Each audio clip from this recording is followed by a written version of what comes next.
Chapter 1. Arrival. The stars stretched into endless ribbons of light through the transparestial viewport as the wayfarer emerged from hyperspace. The sleek-looking silver transport ship shuddered slightly, its engines humming with a steady cadence that echoed through its durasteel corridors and became noticeable within its passenger cabin. Besides the beautiful view, it was the other telling sign that we had left hyperspace, breaking the quiet tension hanging in the air. For a moment I heard shuffling, knowing that the others were also noticing the change. A dozen young faces sat scattered among the rows of seats, their expressions a mixture of awe and anxiety.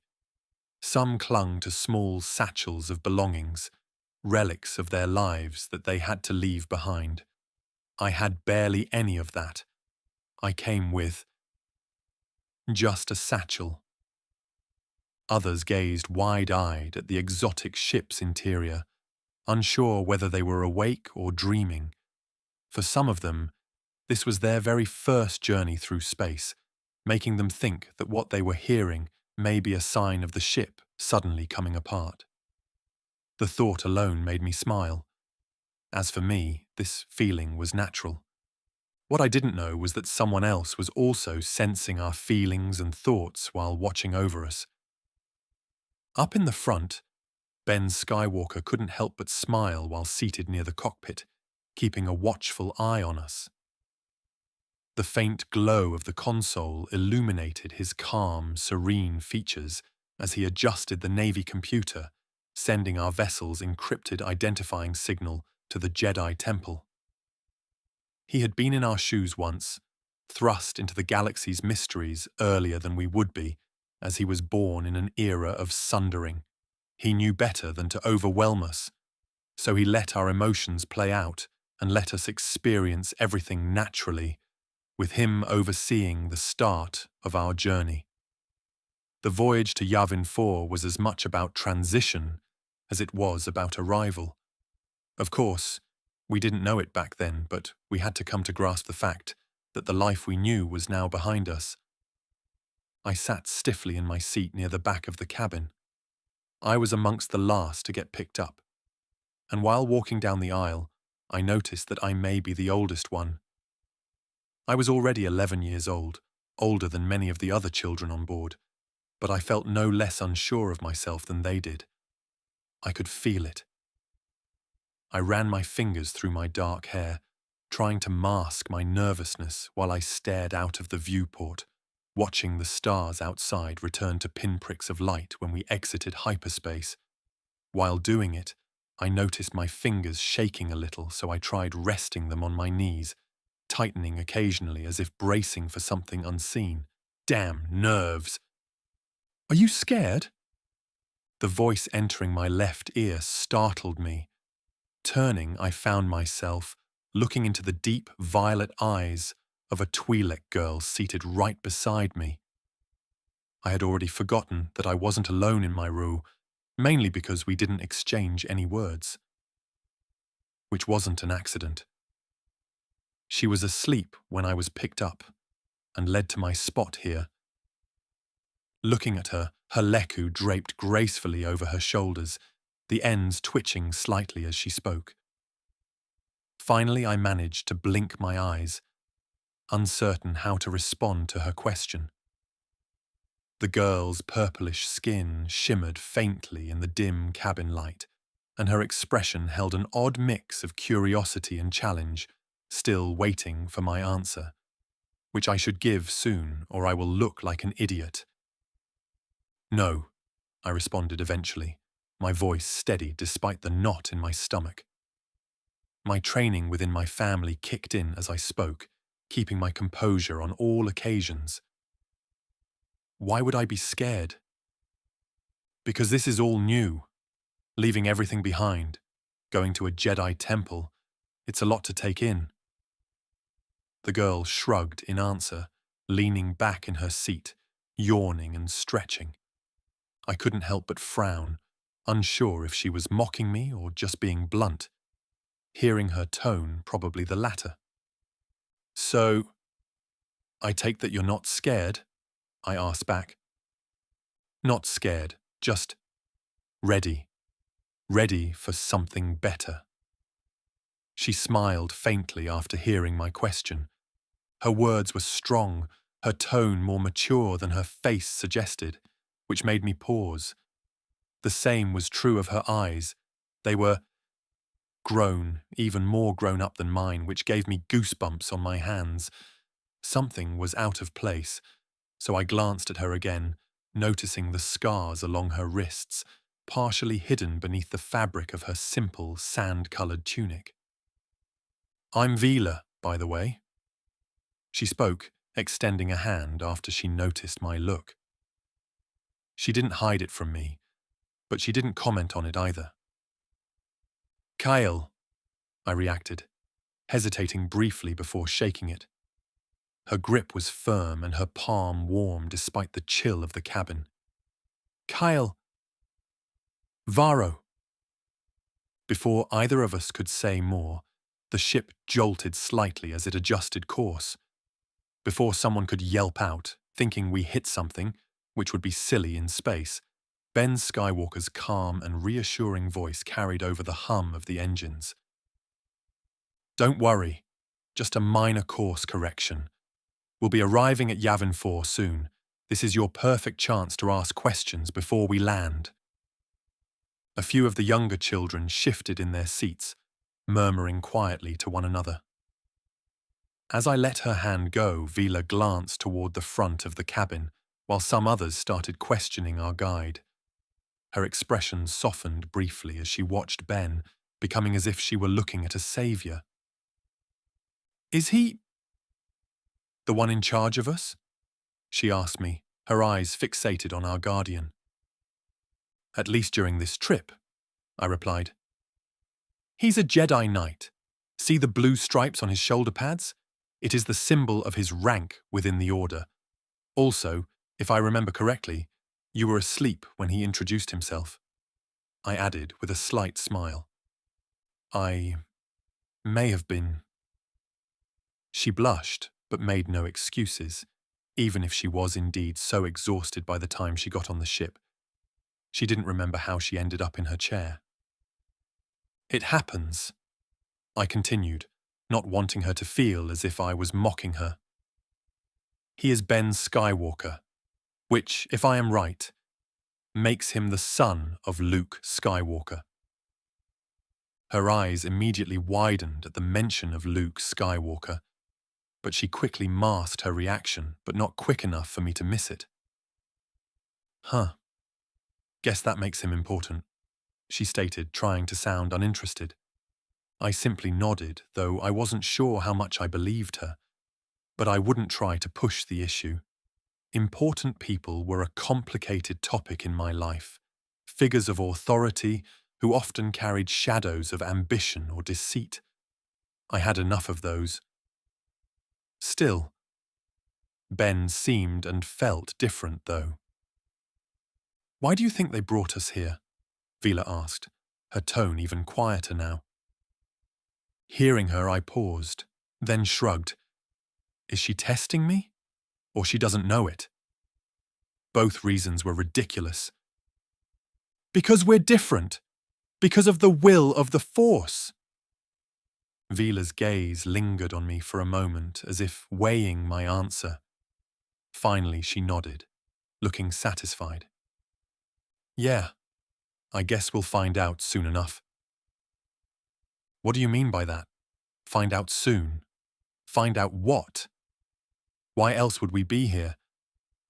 I wanted to ask so many things, but no matter.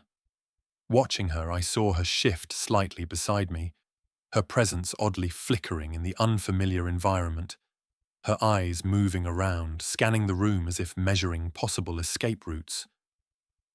I don't know if it was something she did consciously. It didn't feel like it. Well, it turns out someone is even more nervous than I am. None of us was entirely forthcoming, huh?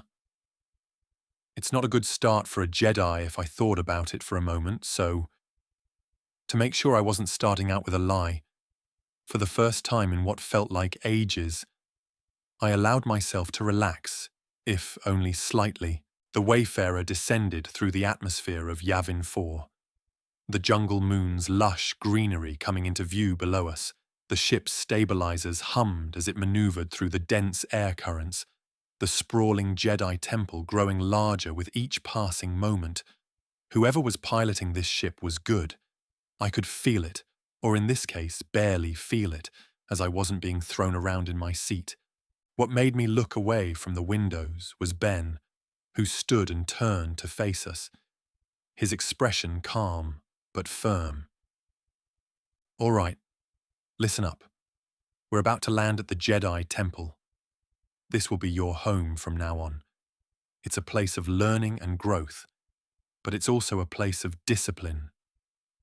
The Jedi Order is about more than just using the Force. It's about understanding it and living by its principles. You'll have time to adjust, but remember, this is a new beginning for all of you. A clean slate." All of us, by reflex, nodded, some more eagerly than others. Vila glanced at me, her expression unreadable, turning away the moment I moved my eyes towards her. "New beginning, huh?" she murmured. The Wayfarer touched down gently on the landing platform, its landing gear hissing as it settled into place. It was a perfect end for our trip because I barely felt any shakes, only hearing the engines whine down. Superb piloting. Walking forward to the exit door, we watched as the ramp extended with a low whir, revealing the expansive courtyard of the Jedi Temple before our eyes. It was probably morning on this side of the moon, the air fresh but a bit humid to my taste. No matter, I will be used to it in no time. The first ones filed out hesitantly, their eyes sweeping left and right as they took in the towering stone structures and the lush jungle beyond, giving me more time to take it all in. When I stepped onto the platform, the warm, humid air became even more potent than what I sensed from the ship. Vila was walking close beside me, her gaze scanning the surroundings with a mix of awe and a deep wariness. Was she afraid something would come out from between the trees? Still, unlike me, she was more used to these types of environments, not even twitching her nose or frowning her brows. Turning forward, I looked at Ben Skywalker, who stood at the foot of the ramp, his hands clasped behind his back, waiting for us to gather before him. "Welcome to Yavin 4, he said, officially welcoming us, his voice carrying over the rustle of the jungle. "This is where your journey as Jedi begins." Hearing it, I felt a flicker of something deep within me, a spark of expectancy tempered by the sudden weight of the voice of my family resurfacing in the depths of my mind. I heard similar words once, but this is different. Chasing the thoughts away, I glanced at Vila again, who caught my eye this time and gave me a faint smile. "It seems you were right. Ready for this?" she asked out of the blue. Of course I was. Did she doubt it? Until now. Well, I wasn't sure if I was, but I nodded anyway. "Yeah." "Ready." Together we followed the others into the temple, an ancient but massive pyramid-looking building bearing the Jedi Order's symbol on its side. Becoming a Jedi. I must not fail. Chapter 2. Settling in. The interior of the Jedi Temple was unlike anything I had imagined, unlike our place in my home world, Iskandar. The corridors were vast, lined with carved stone reliefs depicting ancient battles and serene figures, Jedi masters of past years. I was used to trotting through grey plasteel walkways and rooms, all built in the name of uniformity and function. The two experiences can't be compared. Even if the temple was made out of stone here, it was still less dull than back home. It was more real. The air was also cooler in here, carrying a faint scent of moss and lime. Just as the heat, the rustling sounds of the moon's jungle were muted, replaced by serenity, shielding our senses from being overwhelmed by too many stimuli.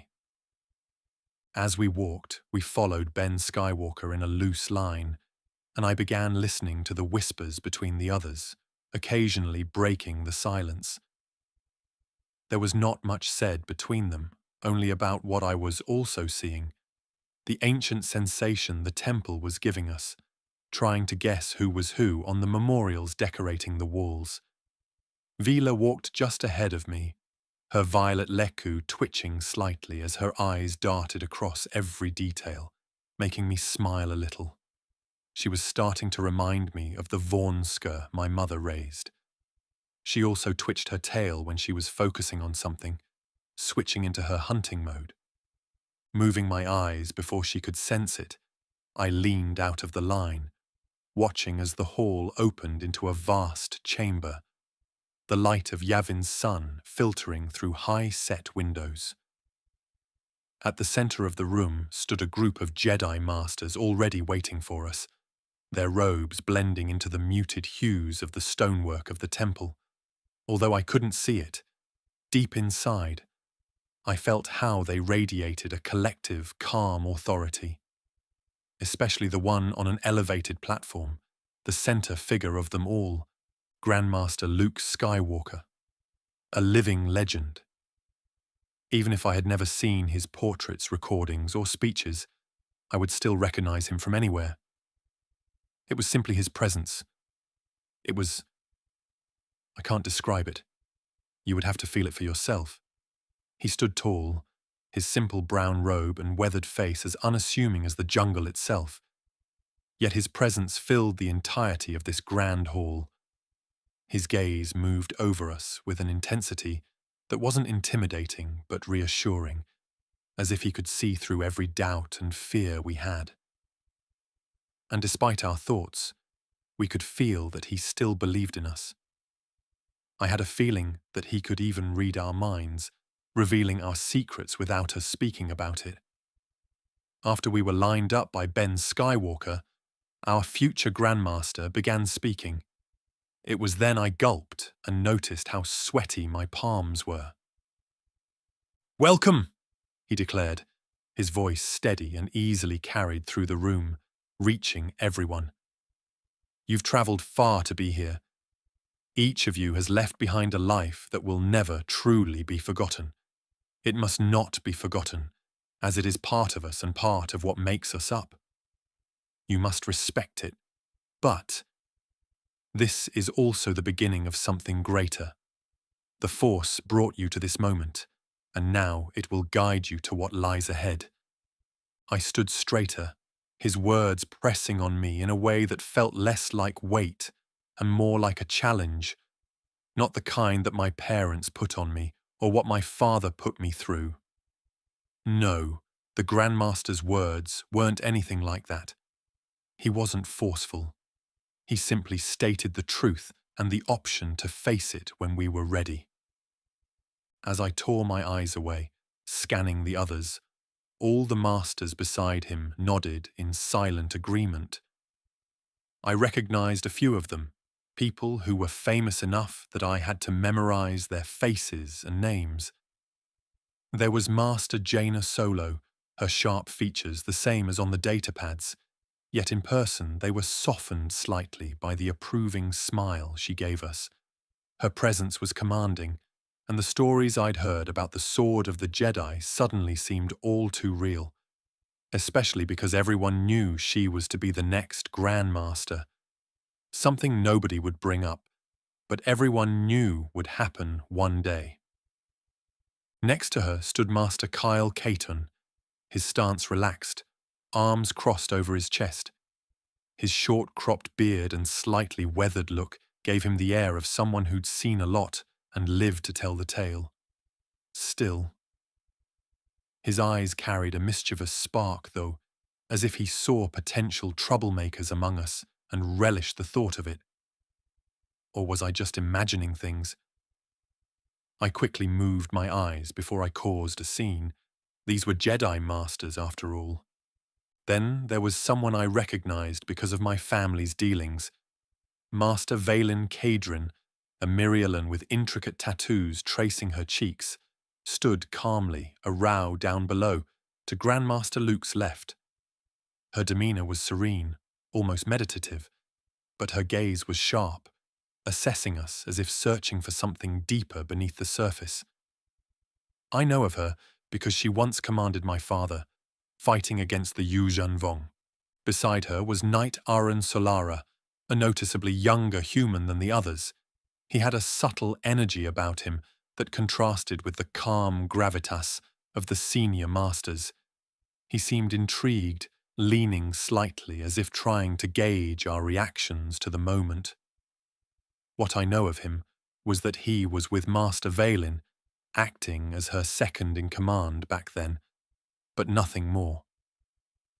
While putting the faces to what I knew, the Grandmaster continued speaking. "We know this is a new life for many of you." Luke exhaled, his gaze sweeping over us. "It may be challenging, even daunting at times, but you are not alone. The Jedi Order is a family, bound not just by the Force, but by our shared purpose. To be guardians of peace, to understand the Force, and to live by its principles, we must work together, exist together, and live as brothers and sisters." I felt my chest tighten slightly. Family. The word carried a weight I wasn't sure I could handle, but I nodded along with the others. Somehow I never had a chance to understand that word. I used it, and I knew its definition, but one thing I realized since I was little was that my family was not a real one. Not back home. As I thought about it, Luke gestured toward Master Jaina, who stepped forward. "You will each receive guidance from the Masters and Knights here," she said, her voice steady and confident.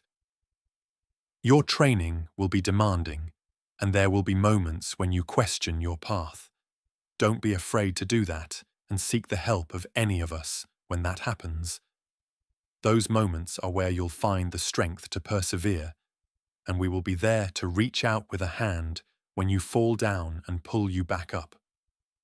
Hearing her, we stood there awed by her voice. Master Kyle Keatarn's soft chuckle brought us out of it, breaking the solemn tone for a moment. "And if you don't, we've got plenty of rocks that need moving. The Force is excellent for manual labor."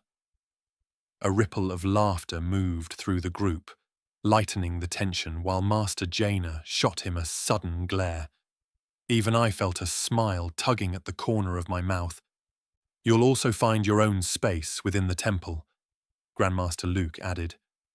"A place to rest, to meditate, and to grow. Your abodes are small, but yours. They will be your sanctuary as you walk the path of becoming a Jedi. Now follow Knight Skywalker, he will show you to your quarters." And that was it. With a wave of his hand, the Masters moved as one, while Grandmaster Luke departed from the hall. We also acted as one, following Ben through a series of winding corridors. The deeper we went, the quieter the sounds of the jungle became, until it felt like we were stepping into the very heart of the temple. Each turn seemed to carry new weight, as if the stones themselves remembered every Jedi who had walked here before us, placing their burden on our shoulders. While walking, we passed small alcoves where older Padawans meditated, their eyes closed, their faces serene. The faint hum of the Force seemed to ripple through the air, a gentle current that pressed against my senses. I knew this feeling, but I never felt it so strongly before. When I first discovered it, I was very little. It was faint, but it was warm. It was warmer than my bed or the arms of my parents. Not that they hugged me much. I always found that interacting with it brought me peace. Maybe my thoughts had some effect on my surroundings because Vila glanced back at me briefly, her expression unreadable. I could see the tension in her shoulders, and catch a glimpse of the way her hands tightened into tiny fists. Was she still nervous? Before I could ask, Ben stopped in a circular hall lined with doorways. Each was marked with a simple symbol, and a faint light glowed from within. "These will be your abodes," he said, still smiling. "Each one has been prepared for you. Inside, you'll find a place to sleep, a small meditation alcove and storage for your belongings. It's a space for you to make your own. Respect it, and it will serve you well." Finishing, he stepped forward then, his gaze warmly sweeping over us one last time. "Take a moment to settle in. Your training will begin tomorrow. For now, rest. Get to know each other, explore the temple grounds, and begin to feel the presence of the Force here. It's stronger than you might imagine. And don't worry, you won't be able to enter into places you shouldn't." One by one, the children around me stepped toward their assigned doors, hesitant but curious. Vila was one of the first, disappearing into her room without a word like a spooked creature finding its hidey hole. When my turn came, I hesitated for a moment, my hand hovering over the panel that would open the door. The symbol etched into it, a simple spiral, seemed to pulse faintly as I stared at it. "Kael!" Ben's voice came softly behind me without me realizing he was standing there. I turned to see him standing a few steps away, his expression unreadable but kind. "Trust yourself," he said simply, something that nobody told me before. I nodded, swallowing the knot of uncertainty in my throat, and pressed my hand to the panel. The door slid open with a soft hiss, revealing a small but comfortable space. A low bed was carved into the wall, and a raised platform near the window served as a meditation alcove. A single shelf lined the opposite wall, empty save for a small holodisc resting at its center, while a table was standing below it. When I stepped inside, the door slid shut behind me at once. The air was more relaxed here, and the faint hum of the Force seemed to resonate more clearly. I sensed it without focusing on it. I set my satchel, my mostly empty bag, down near the bed and sat on its edge, letting out a breath I hadn't realized I was holding in until now. For the first time in what felt like years, I felt a flicker of something I couldn't quite name. It wasn't the usual trepidation I felt at home when I had to do another test. Was this what excitement truly feels like? All the giddiness without fear. I am starting to like it. Chapter 3. Tenets. After I was left alone in my future abode, the faint hum of the temple's ventilation system could be heard if I concentrated hard enough. It was a gentle sound that reminded me of the starships I had grown up around. My home planet of Iskandar was a critical world within the Remnants' borders, producing a fair portion of their fleet and numerous well-trained naval officers. It was a noise that soothed my mind. Maybe they already took this into consideration? No. I guess I am just thinking too hard about it. Shaking my head, I turned to inspect my new room once again. It was modest. Bare stone walls, a single bed carved into it, and a small desk with a shelf also built into the wall above it. A chest was constructed under my bed that I could open by swiping my finger over its metallic interface, but it held nothing for the moment. Emptying my bag, all of my belongings now rested at the foot of the bed, though it was not much, so they were not enough to fill the trunk at all. I had brought so little with me, just a few items from my old life. Mementos, really. Maybe the most meaningful thing amongst them was my Pazak deck. Although, I don't know if anyone knows how to play that ancient game besides my family. For a long time, I just sat on the edge of the bed, running my fingers over the coarse material of the folded Padawan robes placed neatly next to me. I have yet to bear the courage to change into it. The fabric felt foreign, a stark contrast to the tailored, pristine uniforms I was forced to wear on multiple occasions. I knew that there was no rank insignia placed on this one, no house crest, no sign of lineage, only the unadorned simplicity of the Jedi. It was different, yet similar. After what felt like an hour, I knew I could not hesitate anymore. Wearing the robes would mark a new beginning, and I came here for this. The moment I understood what it was that I had always felt within me, I walked away from my family and heritage without a second thought. Come on, Kael. Fear. Fear leads to the dark side. Isn't that what I heard once? I chuckled, finally deciding it was time to strip naked and start anew. With a deep breath, I stood and unbuckled the belt of my tunic, letting it drop to the floor. My boots followed suit, clunking against the hard surface as I let them fall. One by one, I peeled away the layers of my old identity, folding them neatly and placing them in the chest. Although it was my past, as we were just told by our future masters, we cannot forget it, can't ignore it. I won't. I was Kael Valtherion. But from now on, I will be Kael Varo, a Jedi Padawan. After unfolding my new uniform, it was simpler than I expected.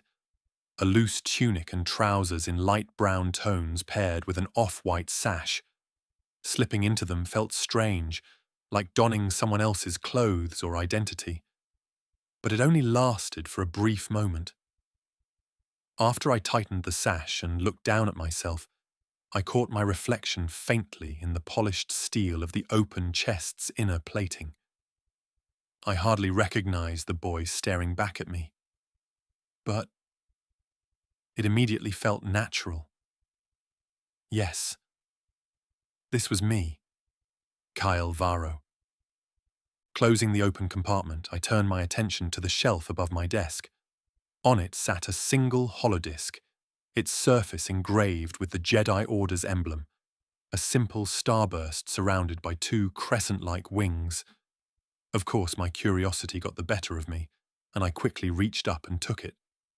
One day I will be able to do this without moving my hand. But before I fell into dreaming about it, I continued examining the holodisc. It was lighter than I expected, and its metallic surface was cool to the touch. It wasn't my first time holding one, of course. Maybe I thought it would be different. It wasn't. Not that it disappointed me. Looking around, I quickly found its place, so I slotted the disc into the holo projector embedded in the left side of my desk. The machine built within it hummed softly, then cast a blue glow across the room as a holographic figure materialized before me. It was Grandmaster Luke Skywalker. I did not expect it to be him. His holographic figure wore the same simple robes, his hands folded neatly in front of him, and his aura was still just as powerful as I felt in the auditorium. It didn't feel like it was a hologram, not at that moment. Looking at him this close, he looked older than I expected. His face was lined with the weight of years and battles, but his expression radiated a type of calm and wisdom I had never seen before. I knew of his exploits. Everyone did. And I knew nobody who could have survived what he did. And I knew no one who could remain who they were after it all. Even my father admitted that the Grandmaster was someone who would have been a fine emperor. "Welcome," the hologram said, the voice warm and catching my attention at once. "If you're watching this, it means you've taken your first steps on the path of the Jedi. Know that this path is not an easy one, but it is rewarding, not because of the power it grants, but because of the peace and understanding it brings. Let us begin your very first lesson, young Padawan." I quickly kneeled before the hologram, as if he was there in person. all my senses focusing on nothing else but on the words of the Grandmaster. The Jedi are more than warriors or keepers of peace, Grandmaster Luke continued. We are students of the Force, bound by its will and dedicated to its harmony. This holodisc contains the core tenets of the Jedi Order as it has been reformed in the wake of the Empire's fall. You will learn the history of the Jedi and the Sith in the coming years, as history is part of the present and the foundation of the future. The Sith, I asked myself, but there was no time to think about it as he continued without pause. To understand why the Jedi failed, why the Sith ruled the Galactic Empire, why all of it came to be, we must understand ourselves, our collective past. We must understand the Force and the mistakes of our predecessors. These tenets are not rigid rules, but guides meant to help you navigate the challenges you will face. The Force is a powerful ally, but power can corrupt, and corruption can take place even in the purest of hearts. Only ourselves can stave it off, and to be able to do that, we must understand the whys. For that, you must first understand our principles and what it means to be a Jedi. The hologram then shifted, and a list of tenets appeared in glowing blue text, each accompanied by a brief explanation.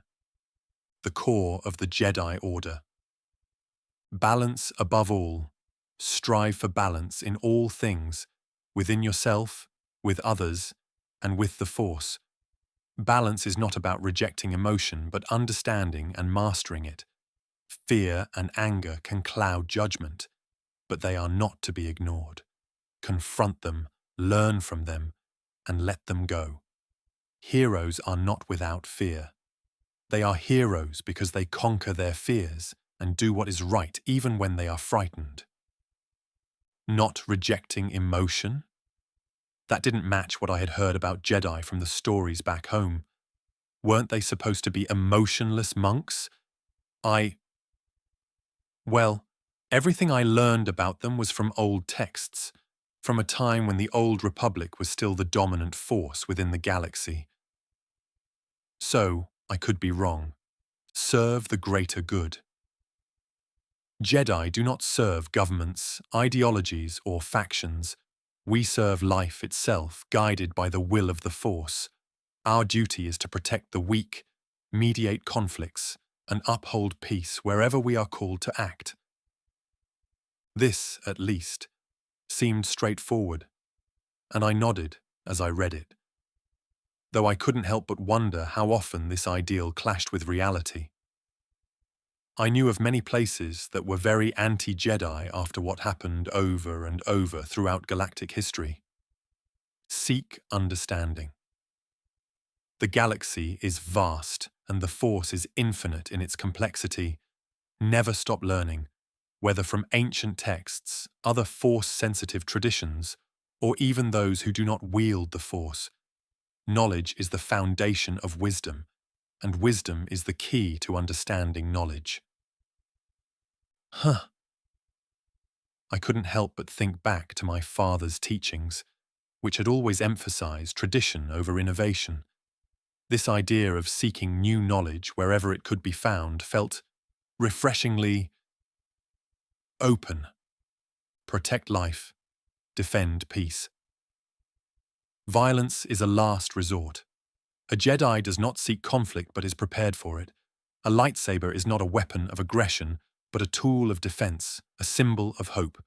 To take a life is a grave act, never to be done lightly. Reading the passage, I felt the weight of these words. I had seen death before, not in person, but on the holodiscs my family had access to. I was made to rewatch battles of the Yuuzhan Vong War to learn strategies from the moment I could read. I was forced to study my family's recordings when the Galactic Alliance was transformed under the rule of Darth Caedus and initiated the Second Galactic Civil War. I saw millions die, lists of names filling hundreds of pages of death tolls. I was made to memorize everything that happened, and culminated in the Galactic Alliance's failure and in the galaxy that was now before us. From the Alliance's core, the New Republic was born. It was now surrounded by different, smaller and bigger alliances, trying to rebuild something that had been broken too many times. Something I knew the Imperial Remnants eyed with desire. I heard my father talk about it and how there may be a chance for the return of the true Empire. No, I muttered, seeing enough death, even if it was only through hollow projections. Another war, after so many bloody decades, is not what the galaxy needs. The Jedi will make sure it won't happen, and I will help them in it. As if the hologram heard my words, Luke's image reappeared once again. These tenets are not chains but guides, the Grandmaster stated. There will be times when you must choose between them, times when the path forward is unclear. In those moments, trust in the Force and in your own sense of right. Being a Jedi is not about perfection. It is about striving to do what is right, even when it is difficult. Then, his image faded, leaving me in silence. I kept kneeling there, staring at the now ejected holodisc. The tenets were simple enough, but living by them. That was a different matter. But nobody said being a Jedi would be easy. Why would it be? Finally, after standing up, I retrieved the holodisc and placed it back on the empty shelf carefully and respectfully. I didn't know how much time had passed, but as we were told, we could explore a little. I couldn't refuse such an opportunity, so before I could finish my thoughts, I was already halfway out of my room. Chapter 4. Exploring the Temple. The air in the corridor was similar to that in my cabin, and it also carried a serene stillness that made me hesitant to disturb it with the sound of my footsteps. Yet my curiosity tugged at me, pulling me forward. I didn't know if that was just my imagination or if this was what they meant by letting the Force lead me. I had left my room intending to explore its immediate vicinity, to at least find my way around the temple, when I was inevitably called for something. Though there was no clear path, I allowed my instincts, or perhaps the Force itself, to guide me. I hoped it was the latter. I knew this feeling from before, and it wasn't the first time I had relied on my feelings to find my way through unfamiliar places. Each turn brought something new. I saw tapestries depicting ancient battles, alcoves where soft chants echoed from hidden meditation chambers, and walls etched with intricate carvings that seemed to shimmer faintly when touched by the light. I barely recognized any of them. The temple was old, far older than I had imagined, but alive in its own way. I was intrigued, and I wanted to find out its history. While walking, I found myself drawn toward a faint hum resonating somewhere within the temple. As I moved toward it, the sound grew clearer, like a chorus of whispers blending into a harmonious tone. Not singing, but close. The hallway I took after a few turns opened into a vast, circular chamber where light streamed down from an oculus above, casting intricate patterns on the floor and creating natural symbols scattering about. Some of those spots were occupied by multiple people, sitting, kneeling, and meditating. Their robes pooled around them as they knelt on their own little symbols throughout the chamber, each one surrounded by softly glowing lines, etched into the stone floor, lit up by the sunlight. The patterns were unlike anything I had ever learned about, and they swirled and spiraled like the currents in a flowing river. I approached cautiously, my steps silent and slow. The moment I got closer, the hum intensified, resonating within me, calming my thoughts and softening the lingering tension in my chest. The fear of disturbing them gradually disappeared, making me stop and listen to the hum that I realized was not really present, only a feeling within my mind. I paused near the edge of the room, watching. I never meditated before, so I wasn't prepared to fully enter the room as I didn't know what it really meant to meditate. One of the Jedi, a human woman, suddenly opened her green eyes and glanced at me. She quickly assessed my look and my robes and offered a small smile before returning to her meditative state. The moment our eyes met, I stiffened, and when hers closed back down, I exhaled quietly. For a moment, I was afraid I still managed to disturb them, but none of them seemed to be angry about it. Ha! Move on, Kael, before you start annoying them. That was the only thing I could think of afterward, so I left the meditation chamber, a place that I was sure to visit multiple times in the future. A few minutes later, following the path towards the left, the buzz of activity greeted me. I recognized the atmosphere as I stepped into an open courtyard surrounded by tall stone columns. The training grounds. This was something I was acquainted with, and they were alive with activity, just like back home. I watched as older Padawans sparred with yellow training sabers, their movements fluid and deliberate, guided by the stern instructions of a Zabrak Jedi who observed from the sidelines. The air was filled with the rhythmic drone and crackle of sabers clashing, each blow measured and precise, following a pattern that was clearly part of some kind of learned form. I could recognize that much from watching. I lingered at the edge of the grounds a little longer than in the meditation chambers, my eyes wide as I watched the duelists. Their movements were mesmerizing, each one blending grace and power in perfect harmony. I was familiar with fencing, but that was nothing like this, and deep inside I couldn't wait to learn their techniques. One of the Padawans, a Zabrak girl with striking red and black skin, executed a flawless spin, her training saber arcing through the air before coming to a halt, inches from her opponent's chest. The other Padawan, a human boy about her age, raised his hands in surrender, laughing as he stepped back, rubbing the back of his head. I never once felt either arrogance or anger in the two, unlike when I was sparring with my seniors or brothers at my family's training grounds. Whenever I lost, I felt the mocking glee behind their smiles. Or when I won, the anger that boiled inside of them. Maybe I got a bit too excited, as I could almost feel the weight of a saber in his own hands, the anticipation of a duel, the thrill of honing my skills while wielding a lightsaber. I wondered when I would get my chance to train like this, to wield the famed weapon and truly feel like a Jedi, and that probably got noticed by others. Impressive, isn't it? I shuddered and blushed at the same time when I heard the voice and turned to see a tall Togruta Jedi standing nearby, walking up to me. She smiled knowingly, her expression kind but reading me as an open book. They make it look easy, but it takes years of practice to get there, she continued. I know, I replied, trying to be polite, though my voice betrayed my eagerness. I can't wait to start. Patience, Padawan. The Force will guide you when the time is right.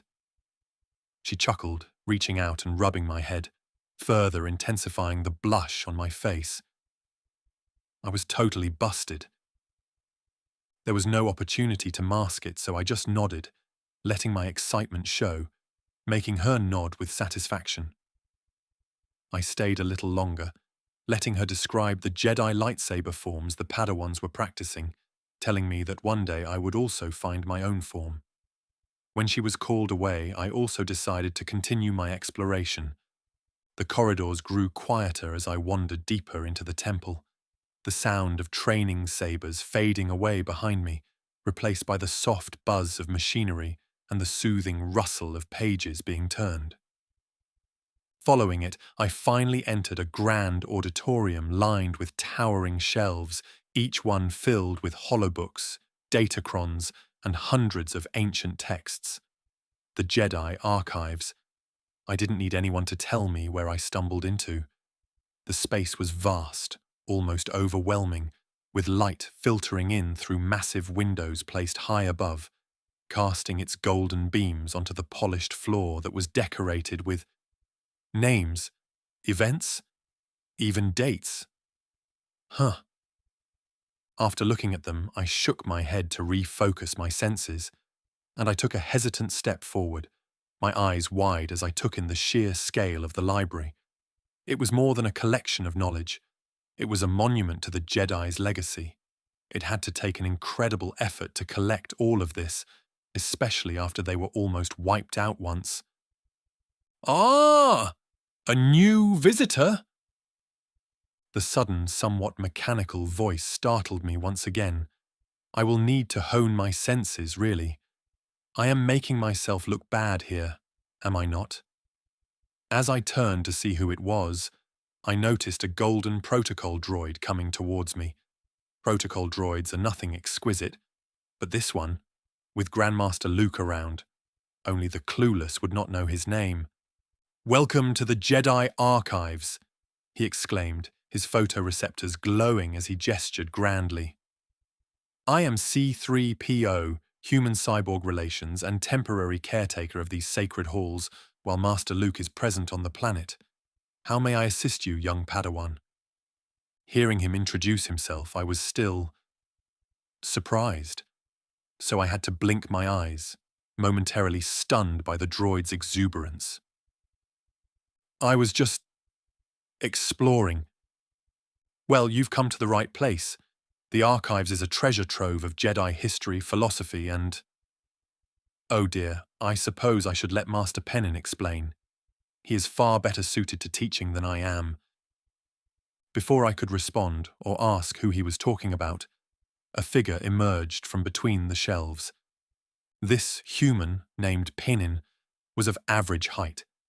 His frame was lean, and his face and eyes carried a kind of understanding that only experience would bring with it. His dark hair was streaked with grey, and I saw that one of his hands was gloved, a sign of an artificial arm, something that I had learned to notice. He wore the simple robes of a Jedi consular, a green sash tied neatly around his waist, signifying his rank within the Order, just as Ben Skywalker's blue stripes told of his knighthood. "C-3PO, I think our young friend might be overwhelmed by your enthusiasm." He spoke with a wry smile, making the droid tilt his head. "Oh dear, I do hope I wasn't too forward." No, I wasn't troubled." I stuttered a little, wanting to make sure they knew I wasn't annoyed at all. "Don't mind him. He's been a tremendous help in organizing the archives, though he does have a tendency to over-explain. My name is Rosh Pennin, caretaker of the archives."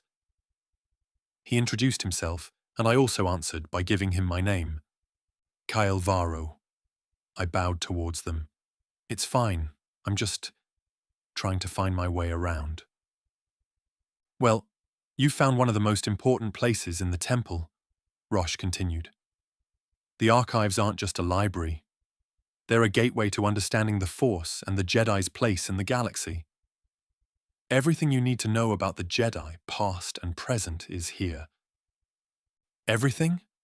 I asked, looking at the rows upon rows of knowledge. "Almost," he admitted, his expression turning thoughtful. "The galaxy is vast, and the Force is infinite. There's always more to learn. But that's the beauty of it, isn't it? The pursuit of knowledge never ends." "That?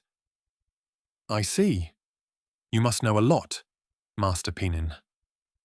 "No," he answered as his smile faltered slightly, but his gaze remained steady. "And that caused me to fail when I was in your shoes. There was a time when I lost my way. I thought power and recognition were what mattered. But I was wrong. I made mistakes that cost me dearly. But I was given a second chance, and I've spent every day since trying to make sure others don't fall into the same traps I did. It isn't a secret, and you can read about my folly yourselves and learn from the mistakes I made. I'm sorry, I muttered, not knowing what to say to him for being so blunt and open right off the bat. Come, Rosh chuckled, gesturing for me to follow. Let me show you something as your first venture into the library. Following along, he led me to a section of the archives where holobooks and datacrons glowed faintly in their alcoves. He picked up a small, cylindrical device and activated it.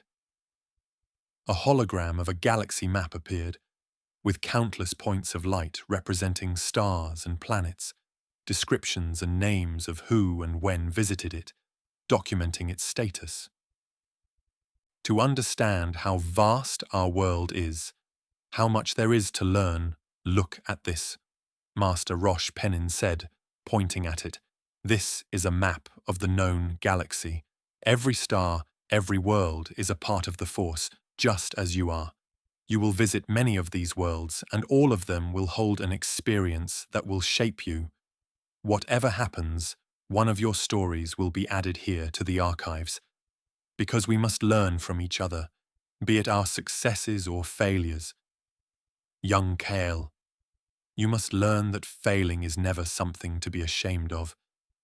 We all fail, but then we get up and do better. I stared at the hologram, taking in the myriad lights and listening to his words. It felt overwhelming, but I also felt like I understood something. I don't know what it was yet, but I was sure that I would know when I came face to face with it. Thank you, I said quietly while I felt as he placed a hand on my shoulder. You have a long journey ahead of you, young Kael, but I can tell you're on the right path. Remember, the Force will always be with you, if you let it. When you are unsure, feel free to come here or to any of our masters and talk about it. Help is always given to those who ask for it. I looked up at him as I nodded again, a faint smile crossing my lips.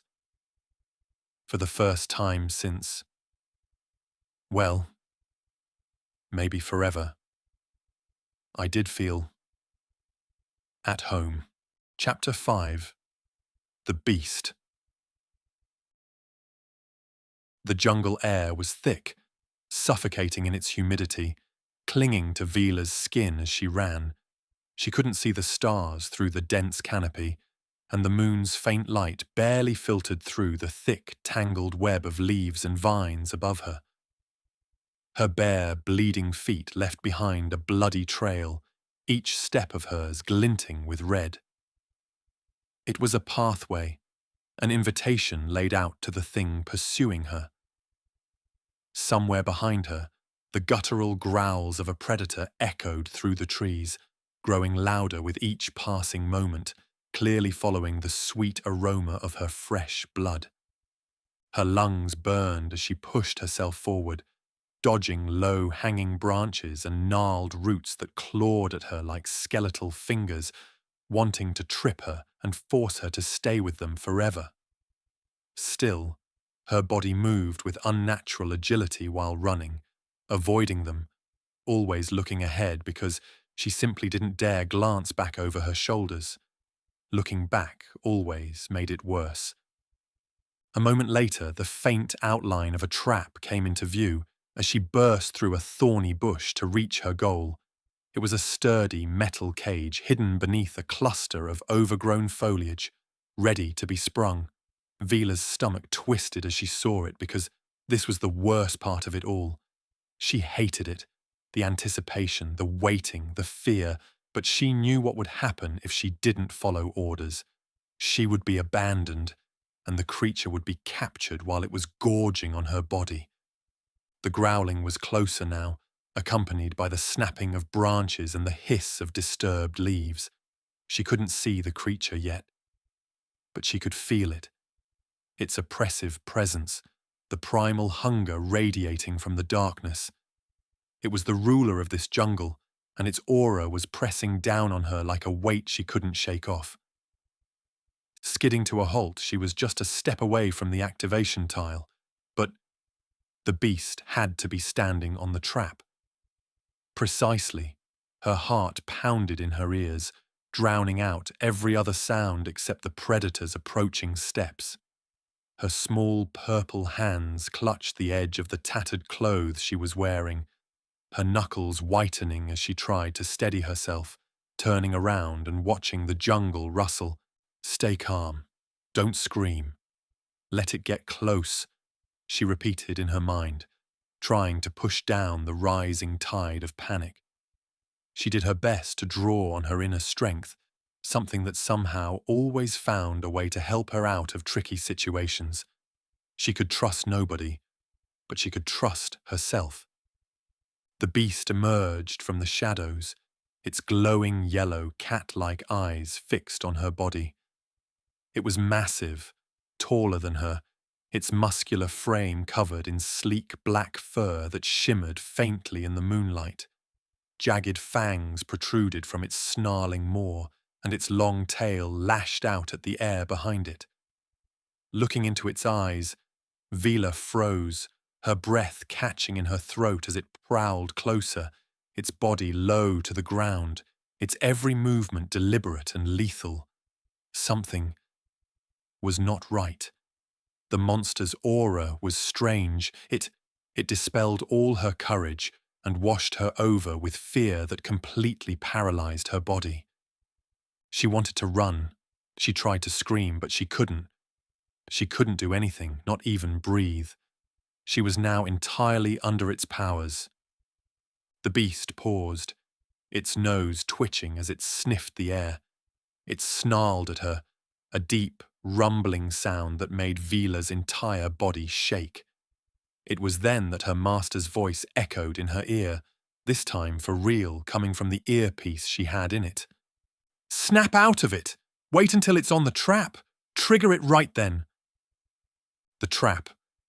Yes, the trap. She was just the bait, not the dinner. She knew it, but the thought didn't bring much comfort to her. The beast inched closer, its eyes scanning its surroundings as if looking for others, looking for something being out of place. Its breath was hot and rancid like a rancor's, and Vila could feel it hit her body as it leaned forward, sniffing at the air between them. Her entire body trembled, but she didn't move. She didn't dare. No. Once again, she couldn't. The moment she looked into the eyes of the apex predator, it was as if she had been hypnotized. Her body answered to her. No longer. The cage's release mechanism was behind her, hidden by leaves and branches. All it would take was one step, a single, tiny step backward, and the trap would spring, the cage would fall, and she would be safe. But her muscles refused to obey her. "Just one step. Move!" She groaned, biting her lips, drawing blood, trying to use the pain to force herself. But her legs refused to cooperate. The beast growled again, louder this time, and it crossed the distance between them in an instant, faster than she could react. She felt as the creature pushed her to the ground, its paws pressing against her chest, yet its claws remained retracted. It was dissatisfied. She could feel it. It wanted to hunt. It wanted more. "Please," she whispered, though she wasn't sure who she was begging, her master, the beast, or the powers of the unknown themselves. Still, it was the beast who answered her, its jaws opening wide, and Vila squeezed her eyes shut, bracing for the inevitable. And then came a loud whip crack, filling the air with electricity, striking the animal. The animal recoiled with a startled roar, and Vila felt the pressure on her body vanish. She opened her eyes to see her master standing a few paces away, the long, electrified whip in his hands, flickering under the faint moonlight. His expression was one of cold disdain as he snapped the whip again, driving the creature back, herding it to the perfect spot, and arousing its anger. It was now excited again, wanting to tear the newcomer apart, refusing to leave. "You're pathetic!" Her master spat, his voice dripping with contempt. "You can't even do this right." Vila didn't respond. She couldn't. Her body was half frozen, her limbs heavy and unresponsive. The beast snarled and lunged forward again, but this time her master was ready. The whip cracked once more, and the creature yelped as the lash struck its side. It hesitated, its glowing eyes darting between Vila and her master, jumping back, realizing that this fight was an uneven one. "Get up!" her owner barked, his command overriding her exhaustion. "Get up, or I'll leave you here with it!" Vila scrambled to her feet, her legs wobbling beneath her. She knew why. The beast was in its perfect position. She took a shaky step backward, then another, until she felt the edge of the activator beneath her heel. The cage mechanism clicked, the metal bars springing up around the beast just as it lunged toward her again, deciding that it would have its trophy, no matter what. The creature's roar of rage shook the air after it banged against the cage, but it was trapped now, clawing futilely at the bars. Vila's chest heaved as she stumbled away, her back colliding with a tree as she slid back to the ground, wanting to cry but having no tears to shed. Seeing her state, her master loomed over her, the whip coiled in his hand, finally deactivated. Before saying anything, he whistled as more of his men appeared, ready to sedate the beast and transfer it back to their ship. Watching her, his eyes were cold, ruthless and uncaring. "You're lucky I was here," he said, his voice low. "If there is a next time where you fuck up, I won't save you." Vila felt a kind of anger that made her vision swim.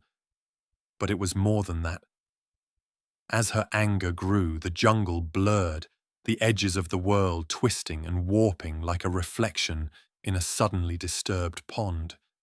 She tried to stand, but her body refused to follow her will. The creature's growls returned and reverberated around her, multiplying and coming from every direction, making her vision swim. Her master was gone. The cage was gone. She was now alone. Then the growling grew louder and closer. What happened? Did the beast escape? Vila turned around frantically, her eyes darting through the darkness, but she couldn't see them. No trees, people, or the cage. What surrounded her were the shadows themselves. But where is her master? Where is the jungle? What is happening?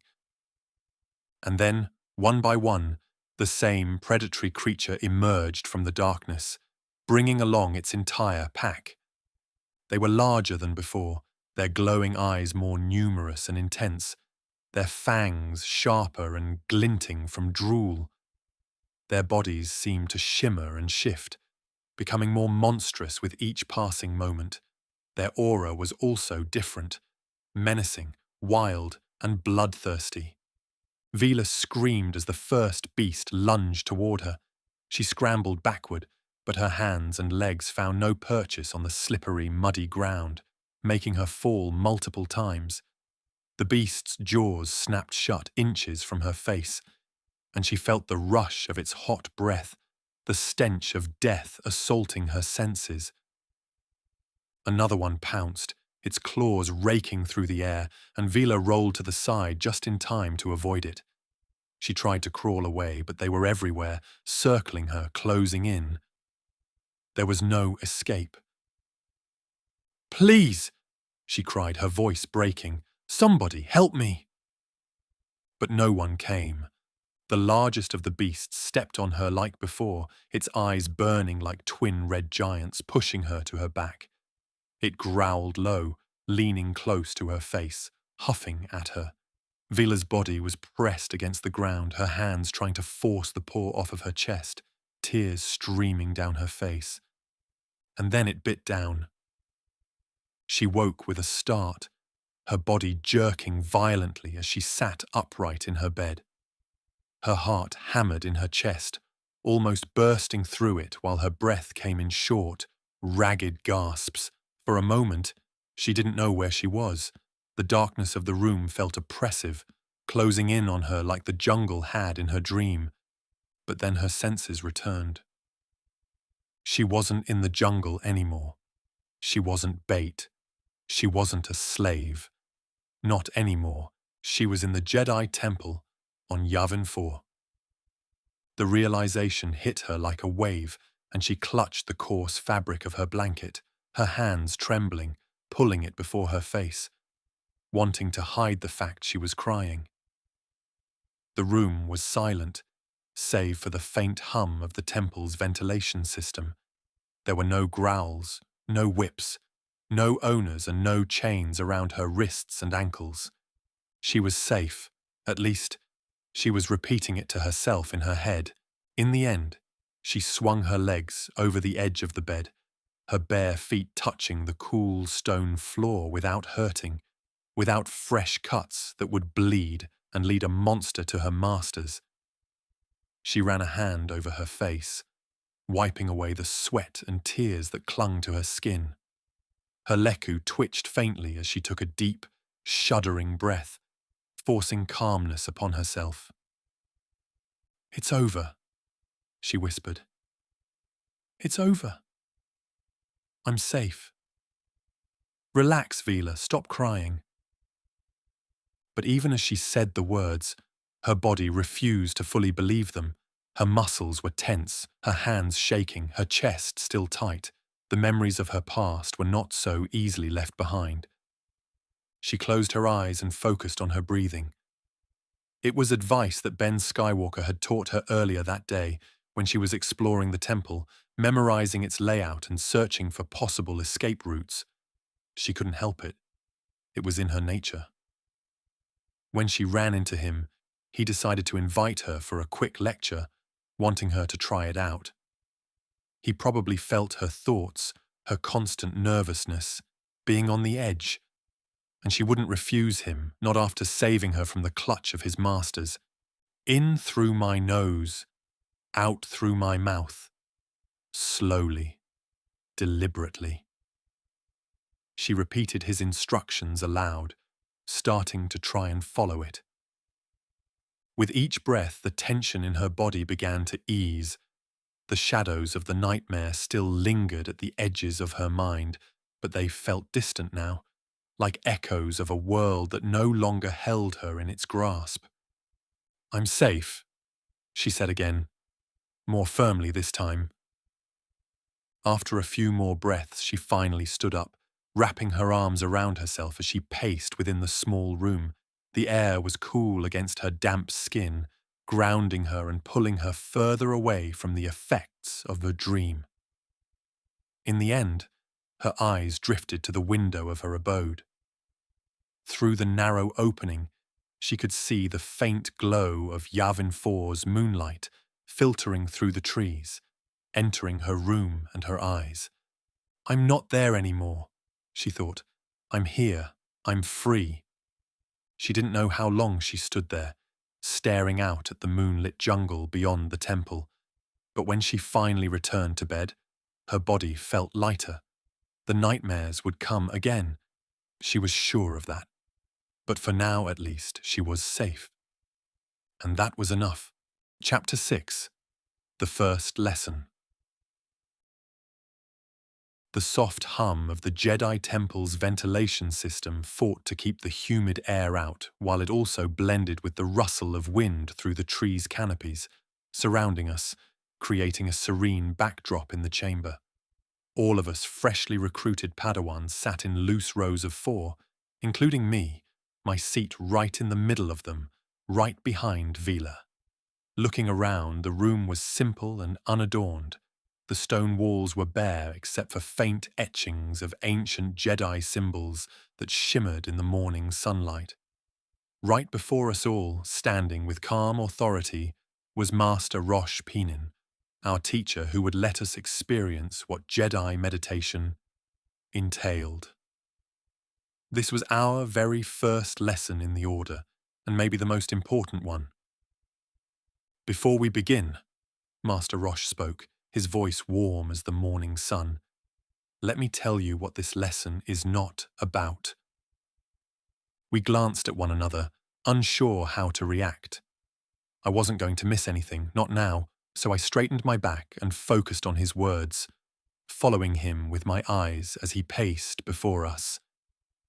In front of me, Vila shifted uncomfortably, her leku, as usual, twitching with nervous energy. I don't think she was used to staying still like this, at least not for a long time. This is not about lifting rocks with your mind, Master Rosh continued, pacing slowly, his steps deliberate and measured. It's not about duels or visions or mastering the secrets of the galaxy. Today we begin with the most basic and most difficult skill for any Jedi, feeling the Force. Then he paused, letting his words settle over our group. He studied our faces, noting our ideas, feelings and thoughts, probably ranking which of us understood his lesson. The Force, he explained, his tone softening, is not something to be grasped or conquered. It's something you become part of. And to do that, you must first learn to listen for it.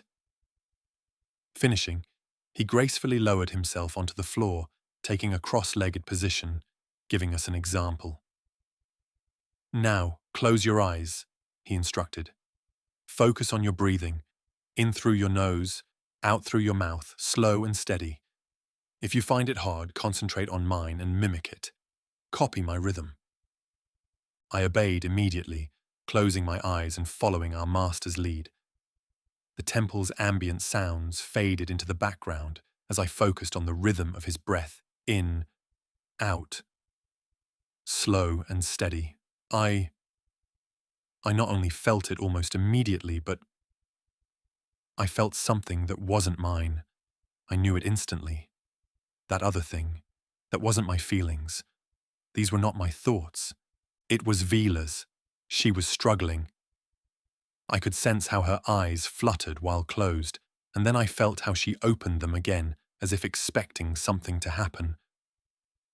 The silence felt oppressive for her, sending her thoughts racing and making it impossible to properly meditate. What am I supposed to feel? What if I'm doing it wrong? I almost spoke up myself, hearing her thinking as whispers in my ear, when Master Rosh's voice interrupted her spiraling thoughts. Don't force it, Vila. Just breathe.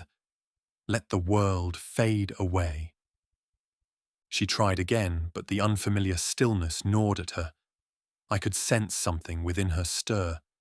I didn't know then that they were memories of sleepless nights on cold jungle floors that resurfaced in her mind. These were heavy experiences that nobody should have gone through. I didn't know that she could hear distant growls of predators echoing in her mind when trying to meditate. What I could feel, sitting so close to her, was that her breathing quickened, and she clenched her fists to steady herself. Let your awareness expand beyond yourself. Master Rosh led us, his voice echoing in our mind. Feel the air around you, the ground beneath you, the energy flowing through this room. Separating my feelings from Vila's, I took a deep breath, my focus sharpening, trying to block out everything that was not related to me. I imagined the air vibrating faintly with energy, as if the room itself were alive. At first there was nothing, just my own thoughts and the sound of my breath. But then, like a faint whisper on the edge of my hearing, I felt it. A gentle pulse. It was rhythmic, but it wasn't the ventilation. It was different, like the heartbeat of something infinite, something living but more. My chest tightened with awe. But I didn't let it distract or jolt me out of this weird state. Instead, I leaned into the sensation, letting it envelop my consciousness. It was warm and constant, a comforting presence that seemed to reach out and welcome me with open arms. "I feel it," I murmured subconsciously, my voice barely above a whisper yet still escaping my throat. "Good, Kael. Stay with it. Let it guide you." Master Rosh turned to me, nodding approvingly as I heard his voice in my head. By then I wasn't paying attention to anybody else. I did not even realize that a Nautolan Padawan sitting next to me frowned in concentration. His headtails twitched as he scrunched his face, clearly struggling to follow Master Rosh's instructions. I don't feel anything," he admitted, frustration creeping into his voice. "That's okay," our teacher said calmly. "The Force reveals itself differently to everyone. For some, it comes as a whisper. For others, it may feel like a breeze or a wave, a faint scent of something familiar, a hug giving you safety. Be patient. It will come to you if you don't give up." Vila once again opened her eyes, biting her lip. She wasn't feeling anything either. Not a whisper, not a wave, not even a faint flicker. All she felt was the tightness in her chest and the restless urge to move. Sitting still like this wasn't natural and could mean that something could get to her. She needed to do something, anything, to break the tension. "You're not competing with each other," Master Rosh reminded her and others who were failing on their first try, his gaze sweeping over our group. "This is not a race. The Force isn't a prize you can win. It's a connection you build over time." By then, I missed it all happening. I instead let out a slow breath, my awareness deepening. The pulse I had felt earlier grew stronger, more defined. As I let it sweep over me, my consciousness returned to the room, but it was different. This time, I wasn't just sitting in the room. I was sensing it now in a much more vivid way, along with everyone else in it. I began feeling their thoughts. Their emotions were brushing against me like the ocean on a beach, washing against the sand. I could feel the Nautolan's frustration, Vila's unease, and Master Rosh's calm, guiding presence, all of them at once. "Good," our master said again, his voice soothing those who failed. "Those of you who can feel it, stay with it. Those who cannot, don't worry. The Force is always there, even when it feels distant. Trust that it will come to you in time." The lesson continued in silence, each Padawan grappling with their own experience. I started feeling guilty. It was as if I were eavesdropping on their thoughts. For me, the Force felt tangible, a presence I could almost touch. And through it, I could touch my fellow students.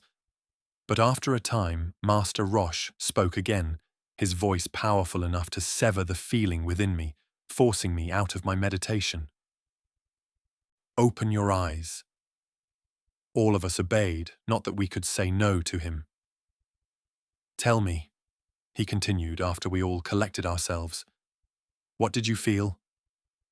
Nobody said anything at first, so after waiting a few seconds, I raised my hand hesitantly. I think I felt the Force. It was like a heartbeat or maybe a current. It was everywhere, but it felt gentle, warm." Master Rosh nodded, his expression pleased, which in turn made me smile. "Excellent, Kael. That's a good start. The Force often reveals itself as a sense of connection, an awareness of the world around you." Hearing him, the Nautolan boy shook his head, and I could feel he was very disappointed with himself. "I tried, but I didn't feel anything.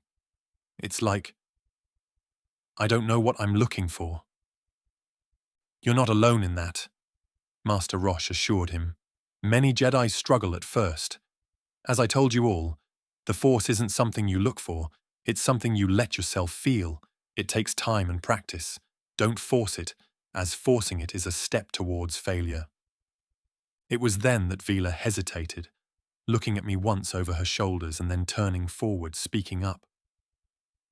I couldn't feel it either, she admitted, her voice quiet.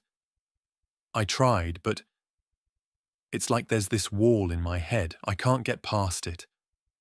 Rosh turned to her, his gaze kind but probing.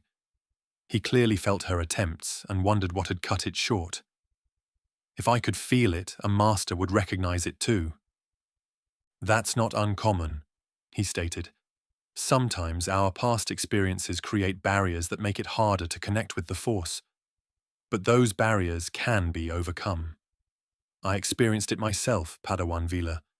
It can be overcome. You must trust in yourself and in the Force. I watched as her body shifted.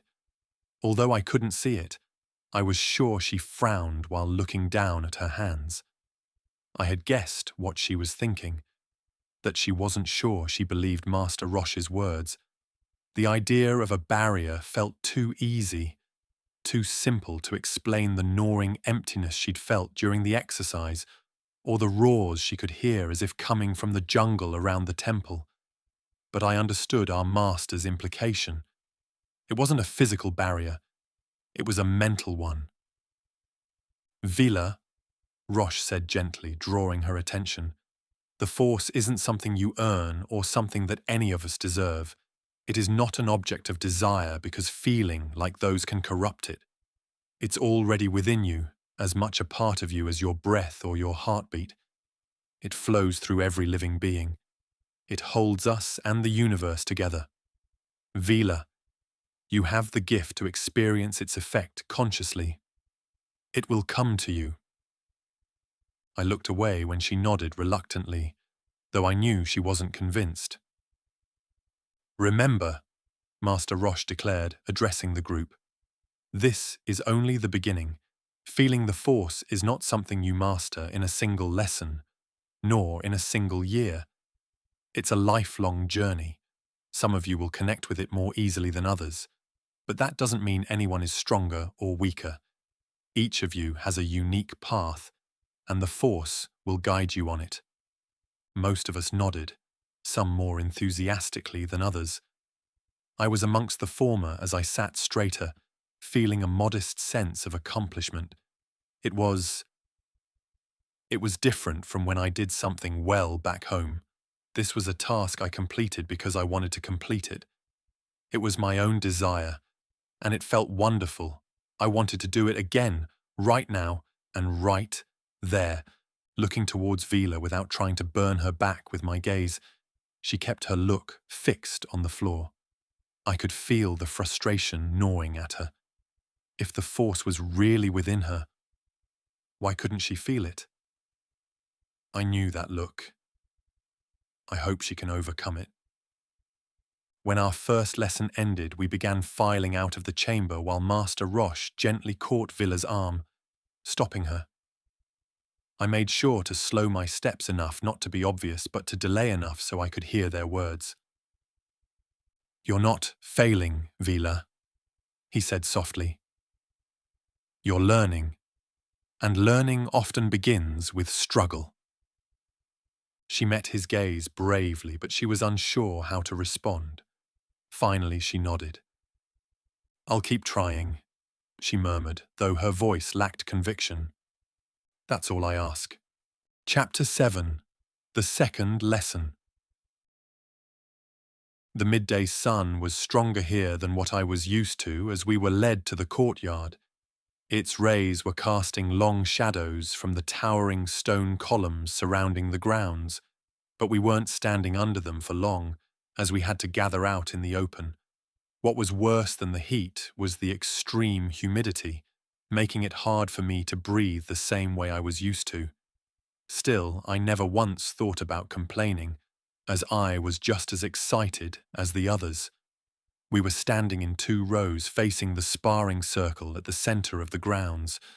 The sound of faint alien animal calls from the jungle not far from us added a natural rhythm to the moment, amplifying the weight of our coming exercise and giving me the feeling we had spectators amongst the trees, as if they were watching us all. It was making me nervous, although I should be used to it. When our teacher, Master Kael Valtherion, arrived, looking at him up close, he was tall and carried himself as a warrior, even though he was clearly older, maybe even older than the Grandmaster. Without showing his age in his movements, he stepped into the center of the circle before us, his stance casual but commanding. The brown robe he was wearing was pushed back, revealing a practical tunic and utility belt under it.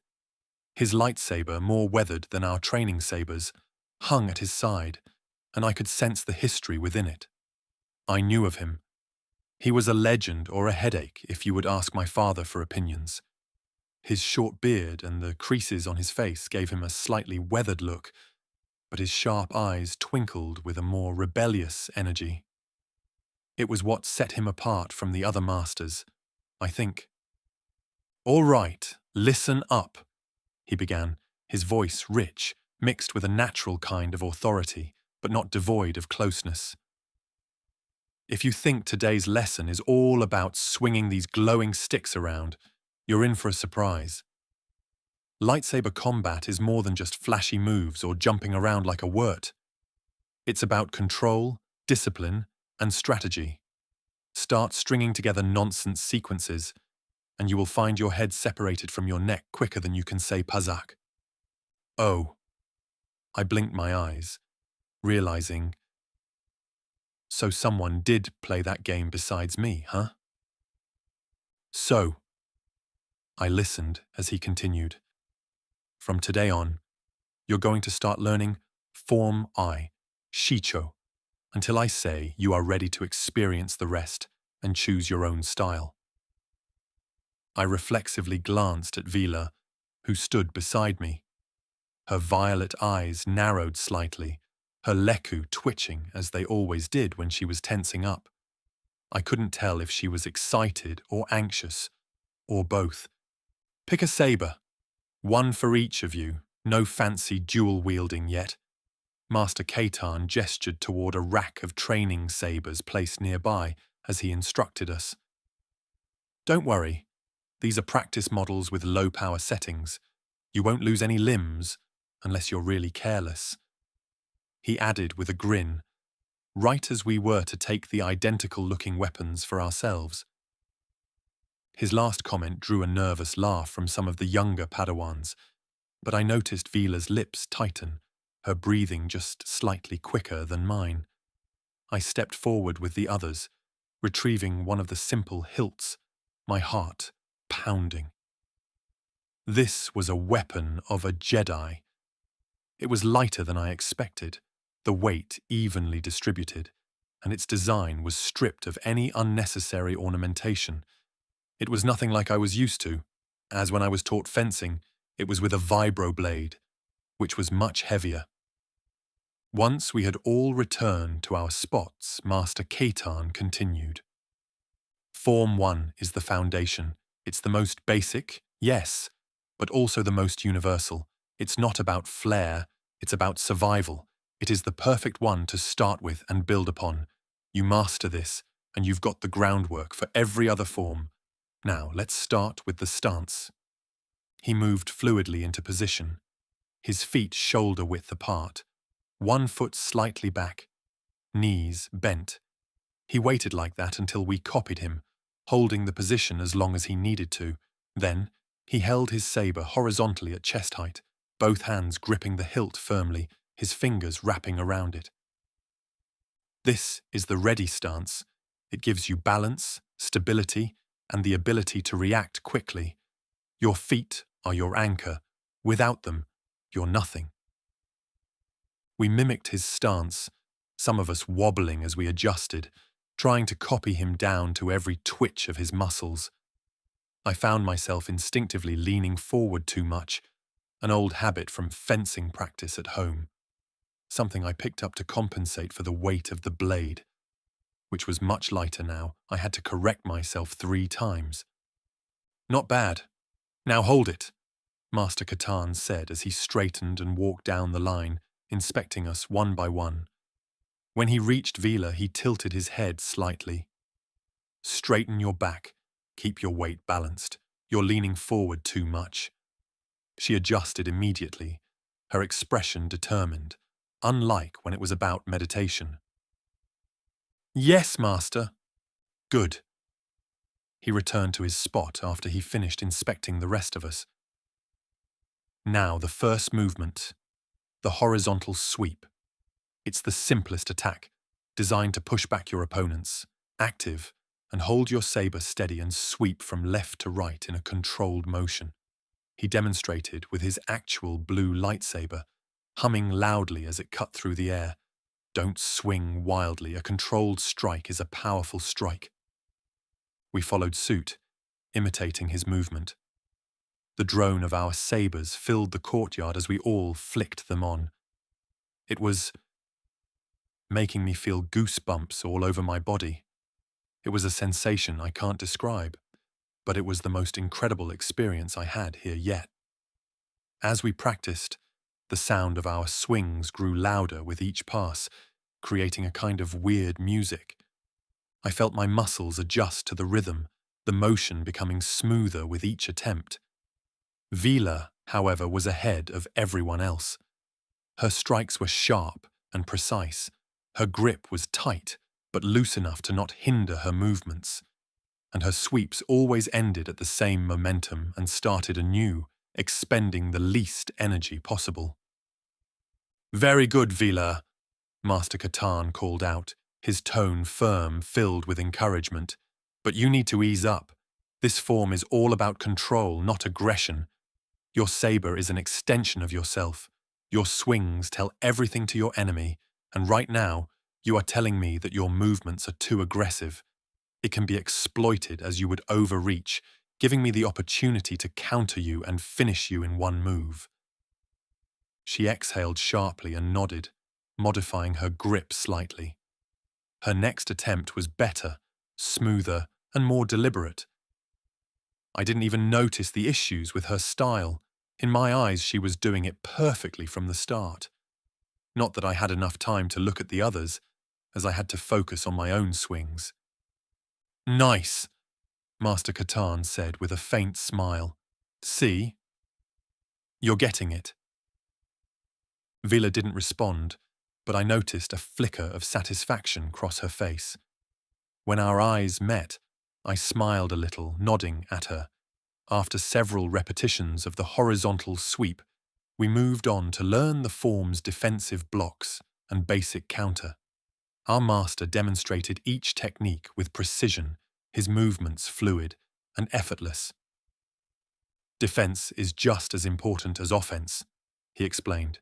If you can't block, you won't last long. Form I emphasizes simplicity. Step into the strike, absorb the impact, and redirect. For this to work, we paired up to practice, and I found myself facing Vila. Her expression was unreadable as we took our stances. Her eyes were not looking at my face, but at my legs and arms, and her muscles were tensed, ready to react to anything I may throw at her. Ready? I asked. She nodded in answer, raising her saber. She did not answer me with words, but only invited me to start. We began slowly, taking turns attacking and blocking. When it was my turn to block, Vila's strikes were fast and sharp, giving me barely any time to raise my saber and redirect her attacks as instructed. Many times, I could only block her because I already learned fencing. If I was an absolute beginner, I would be disarmed already. She was a dangerous opponent. But I also noticed her anxiety returning when it was about blocking my offense. Her blocks were effective, yes, but she often overcompensated, leaving herself open to counters that I held back from exploiting. This was training. I reminded myself every time my instincts told me to push on. Focus on balance, I reminded her, parrying one of the strikes she launched, trying to counter me after blocking my first swing. Don't overextend. I know what I'm doing. She frowned when she heard me, but adjusted her stance nonetheless. Good. That's what I like to see. Helping each other improve. But remember, this isn't a sparring match, but a training exercise. Save the grandiloquent moves for later. Master Caeton's voice interrupted us. We both nodded respectfully, refocusing on the basics. As the lesson progressed, the sun climbed higher, its rays filtering through the jungle canopy. Sweat dripped down my brow, but I felt a growing sense of accomplishment. This was nothing like the fencing drills back home. This was much more real. I could feel the weight of the saber in my hands, and I mean the weight of its significance. I felt the hum of its energy resonating with the pulse of the Force, inviting me in as if it wanted me to become one with it. It was exhilarating. By the end of the lesson, Master Katarn had us form a circle around him. "Not bad for your first time," he spoke, his voice carrying a rare note of approval. "But remember, this is just the start. Mastery takes years and decades of hard work, not just some swish-swash exercise every morning, no. So don't think you can face off against anybody yet. C-3PO would beat you all up." He chuckled, making some of us giggle. Shicho may be the simplest form, but it's also the most enduring. Don't underestimate it. Then he scanned our faces, his gaze settling briefly on Vila before moving on. "You'll practice these moves daily. The basics aren't just for beginners. They're for life. Got it?" We all nodded, some more eagerly than others. Who wouldn't want to wield a lightsaber every day? That was not even a question. "Good," Master Caeton said with a grin. "Now, go get cleaned up. You've earned it. But don't get too comfortable. Tomorrow, we move on to sparring with those of you who have enough confidence." As we filed out of the training grounds, Vila walked beside me, her expression thoughtful. "You did well," I said, offering her a smile and breaking the silence between us. "I could have done better." She shrugged, her eyes fixed ahead. "You will," I replied, confident in her determination and that it will bring her success. For the first time since I'd met her, she smiled faintly, glancing at me. "Thanks, Kael." I felt a sense of happiness. She seemed more open, even if just a little bit. Maybe she needed to feel she was good at something after the failure with meditation. I was glad for her. I really was. Also, I couldn't wait to learn more, to be tomorrow so we can study once again. If every day was like our first, I never wanted to stop learning. Chapter 8. Council Meeting. The Jedi Council's chamber was a quiet place, established on the temple's topmost level, seemingly removed from the noise of the students and the jungle down below. Its wide windows offered a sweeping view of Yavin 4's dense forestation, the occasional massive birds flying over the treetops before disappearing, either down below or high up within the clouds. The soft light of the setting sun filtered through the chamber, casting elongated shadows across the circle of Jedi Masters seated in their simple chairs without adorning gold fittings or luxurious cushions. Though the room was seemingly still, it thrummed with the constant pulse of the Force, a living presence that connected all within thanks to the presence of the Jedi Council and its powerful members. Seated at the head of the circle was Jaina Solo, the Sword of the Jedi. Her dark brown robes were unadorned, but her sharp eyes and commanding presence filled the space more powerfully than any ornate uniform ever could. She leaned forward slightly, her hands clasped in front of her, as she listened to the reports being presented by her fellow masters. On her right sat Luke Skywalker, calm and serene. Though he no longer directly led the council itself, he was still the Jedi Order's figurehead. His presence was magnetic, and his wisdom was sought in every discussion. The other masters stole occasional glances in his direction, even as they debated amongst themselves, wanting to see and feel his reaction. Still, he only spoke when he truly needed to. As their current discussion continued, Jaina raised a hand to signal to move on to the next topic, her tone steady but firm. Now that we've addressed the recent disturbances along the mid-rim, let's turn our attention to the new generation of Padawans. They are past their first month. We all observed them at least once. I want to hear your thoughts. The future of the Jedi Order rests on their shoulders, and we must ensure their training is both comprehensive and individualized. At her words, the Mirialan Jedi Master, Valin Kadrin, a figure of serene elegance with elaborate tattoos marking her spiritual milestones achieved in the Force, adjusted her posture and spoke. She was someone who always approached the problem through force before anything else.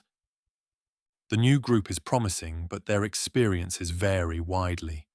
They come from places torn apart by war, tyranny, and loss. This batch is going to need more overview from us. Some of them carry burdens heavier than we might realize. I agree, added Kael Katon, his rugged features softened slightly by a rare note of concern, especially towards one particular youngster. I am most concerned about the twi'lek girl, Vila Saresh. Her history as a slave has left her deeply scarred, and it shows in her every movement. She is twitchy and always on edge. When in training, she shows savage tendencies, and she lacks the ability to work in a group. She has potential, but her past is a dark cloud hanging over her head. Its shadows, as we all know, have a way of growing and turning into tendrils that could burrow into her mind when not addressed. His words were taken seriously, especially as someone who experienced it through his own past and through his own Padawans once. The fall of Rosh Pinin and subsequent redemption by his other student Jaden Kaur was something that was a warning sign for future masters on what to look for when training the young, their experiences helping the current Jedi to take proper care of their Padawans. Master Aaron Solara, a human Jedi seated to Jaina's left, nodded thoughtfully. His role in developing new technologies, always tinkering with machinery, made him pragmatic and forward-thinking, and he agreed with Master Katan's words. Vila's unclear connection to the forces is undeniable, but it's yet to solidify into darkness and is still unstable. The danger is that she could mistake power for control. If we fail her, she could fall, and the consequences could be disastrous. A faint murmur of agreement rippled through the chamber. Jaina tapped her finger lightly against the table, considering their words and their future steps to prevent it from happening. Vila isn't the only one we need to watch, Master Rosh Penin interjected. His tone was cautious, his gaze fixed on Master Jaina. Kael Varo shows remarkable promise, but his natural empathy and the way he connects with other Force users make him vulnerable. He's already picking up on the emotions of others, Vila in particular, and that connection could either anchor him or drag him down if we're not careful. Luke shifted slightly, his gaze warm but piercing. The moment he did so, everybody stopped, and all the eyes turned towards the Grandmaster, waiting for his assessment. What do you suggest, then? His soft voice carried a gravity that left the room in silence for a moment. In the end, it was Jaina solo who took a breath, meeting her uncle's gaze. When they're ready, they should become Ben's Padawans. His experience and temperament make him uniquely suited to guide them. They'll challenge him, especially the girl, but I believe he'll rise to the task and guide her well.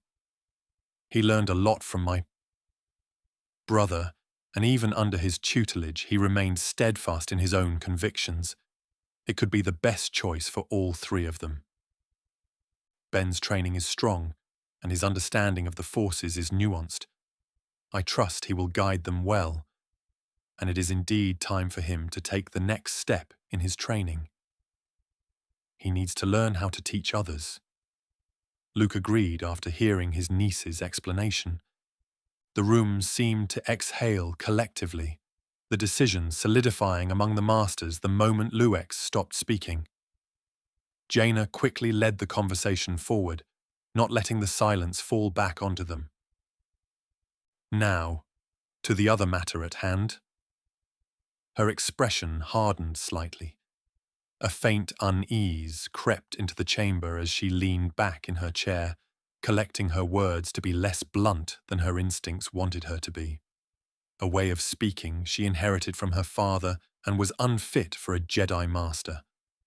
Well, unfit for a council meeting, that is. The Sith are no longer just whispers in the dark. Reports indicate they're attempting to consolidate power, establishing their own dominion under the leadership of Vestara Kai. They are trying to replicate an empire that resembles their legends, stretching back to more than 4,000 years into the past. Vestara Kai, Kyle Katarn muttered, his hand rubbing his beard thoughtfully. The lost tribe of the Sith's most promising leader, trained, resourceful, and ambitious. He mumbled, remembering what Luke told him, how she helped him and Ben defeat Abeloth, but also how she betrayed them at the end. Not to mention leaving Ben behind, even when his son was so sure he could redeem the woman. And dangerous, added Valen, her voice low. The galaxy has seen enough destruction. The Sith can't be allowed to rise again. We must find them and eliminate this threat before it grows. A ripple of agreement moved through the council. Even Aaron Solara, usually the voice of moderation amongst the masters, seemed inclined to agree. The Jedi are guardians of peace, but peace doesn't mean ignoring a wildfire when it's still smouldering. Master Rosh Pinin hesitated before speaking, adding his own thoughts to the discussion. If we strike first, we risk becoming the reason for what we seek to prevent. War. The Sith thrive on conflict. We could be playing directly into their hands by confronting them on their terms.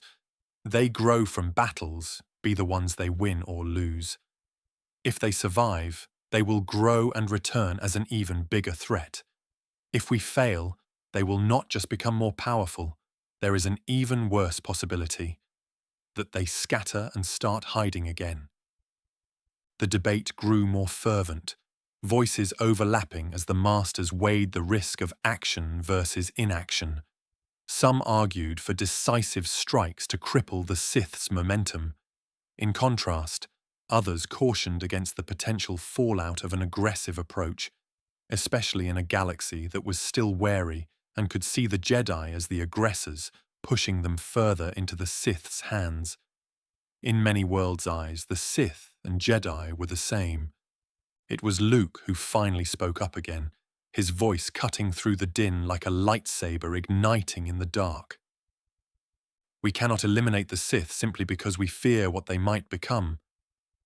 The chamber fell silent at once as Luke rose from his chair, his presence filling the room, his hands held behind his back. The Sith thrive in darkness. They hide, they manipulate, and they strike when we least expect it. If we drive them into the light, force them to reveal themselves, we strip them of that advantage. Let them claim their dominion if that is what they seek. We will watch and wait. Wait? Master Valen's voice was incredulous. Grandmaster, are you suggesting we allow the Sith to consolidate their power? I'm suggesting we allow them to expose themselves, Luke replied calmly, walking towards the windows. A dominion of the Sith cannot sustain itself for long. Their nature is rooted in conflict and betrayal. They will fracture under their own weight. Their empires always followed the same pattern. Find a home, consolidate power, and then, start fighting within themselves for the right to wield that power. It is the essence of the dark side. Power.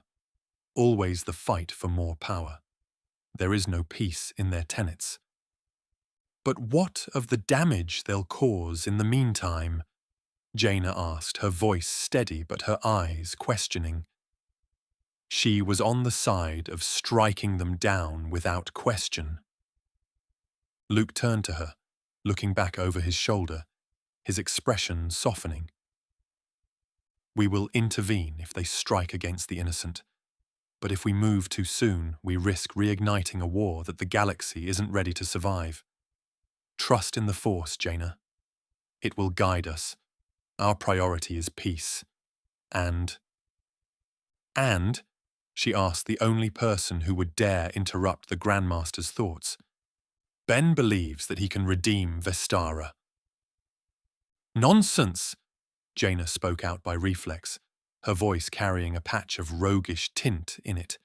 She was already standing and opening her mouth to speak, but then she simply sat back, reining in her sudden outburst, saying in a calm tone that wasn't merely an act. My apologies. She indeed already calmed down, thinking it through and remembering the last time she saw her brother, when she defeated him.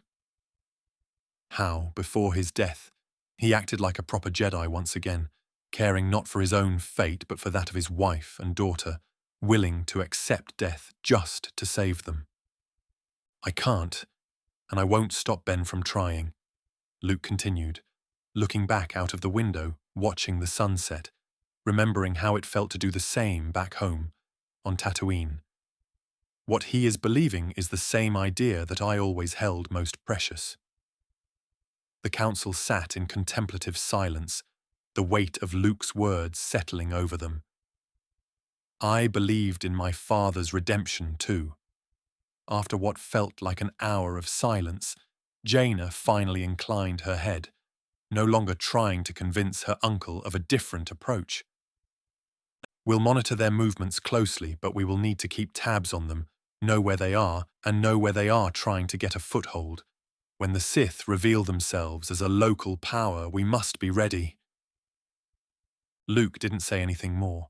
With a peaceful gaze, he simply returned to his seat, and the discussion shifted to logistical matters, pleas for help from nearby and faraway systems.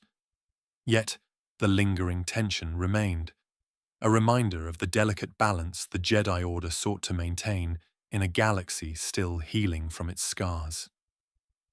They knew their Grandmaster was right. A war between Jedi and Sith would be something that very easily could break the galaxy.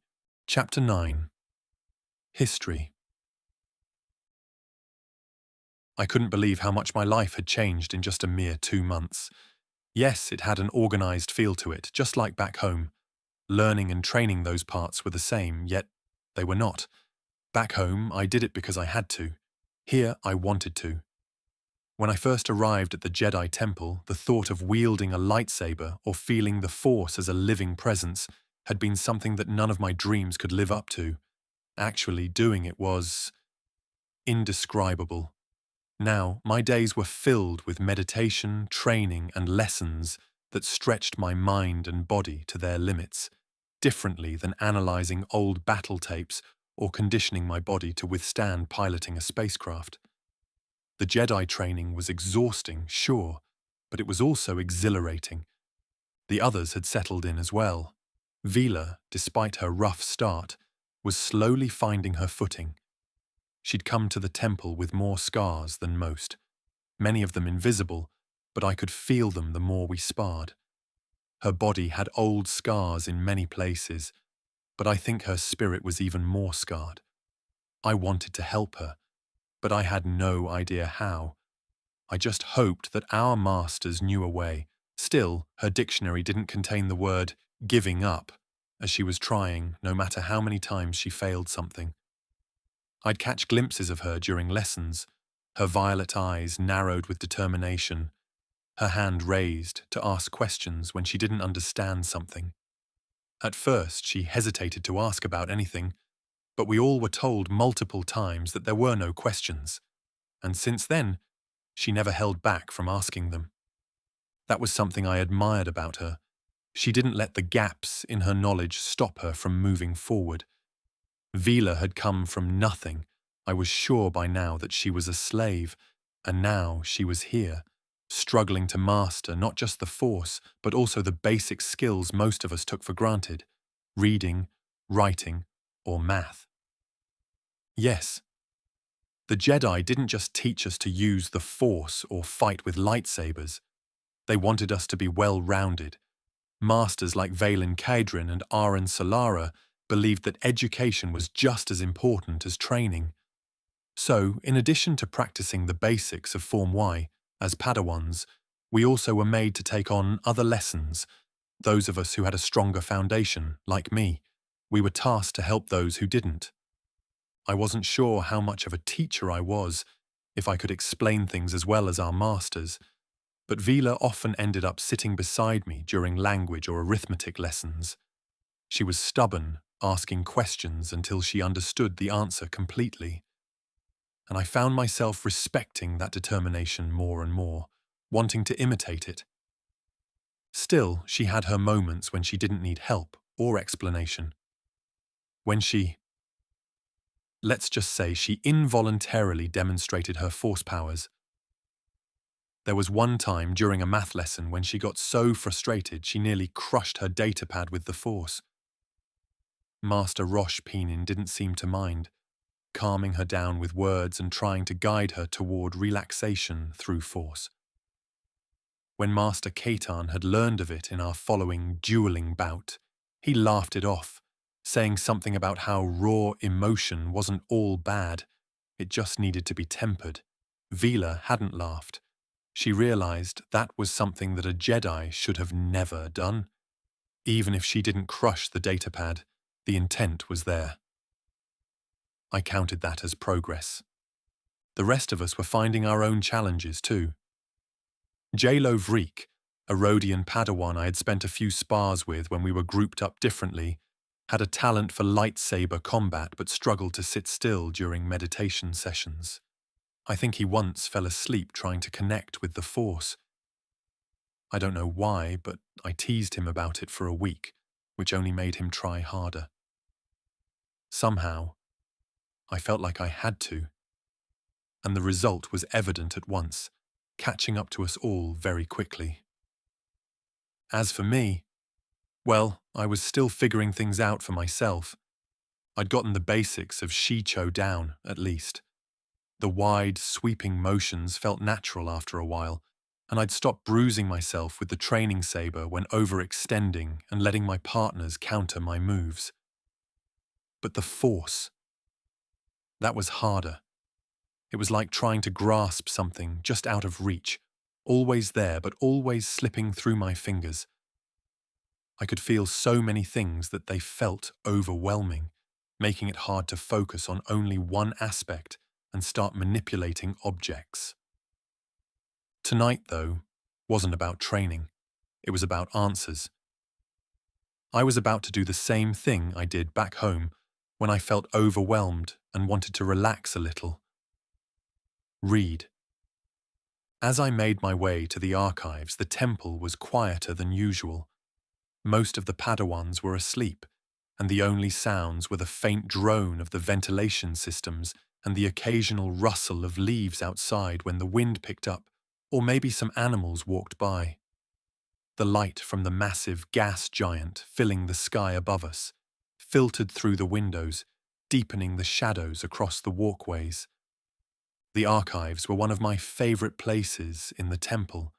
Rows upon rows of actual books and holographic datapads lined the shelves, each one a piece of history, carrying knowledge from thousands of years before my time. Entering it, the air always smelled faintly of dust and old leather, something the others apparently never noticed. Well, maybe I was imagining it, but there was a stillness here that felt sacred. As I headed deeper in, the sound of a familiar voice greeted me. "Oh, hello there! Late night, I see." C3PO stood near the central console, his golden plating gleaming as if he was recently polished. I swear I could see my reflection in his chest. As far as I knew, the protocol droid had been assigned to the archives for the midnight shift, and he took his role very seriously. "Good evening, C-3PO," I said, keeping my voice low. "Just here to study."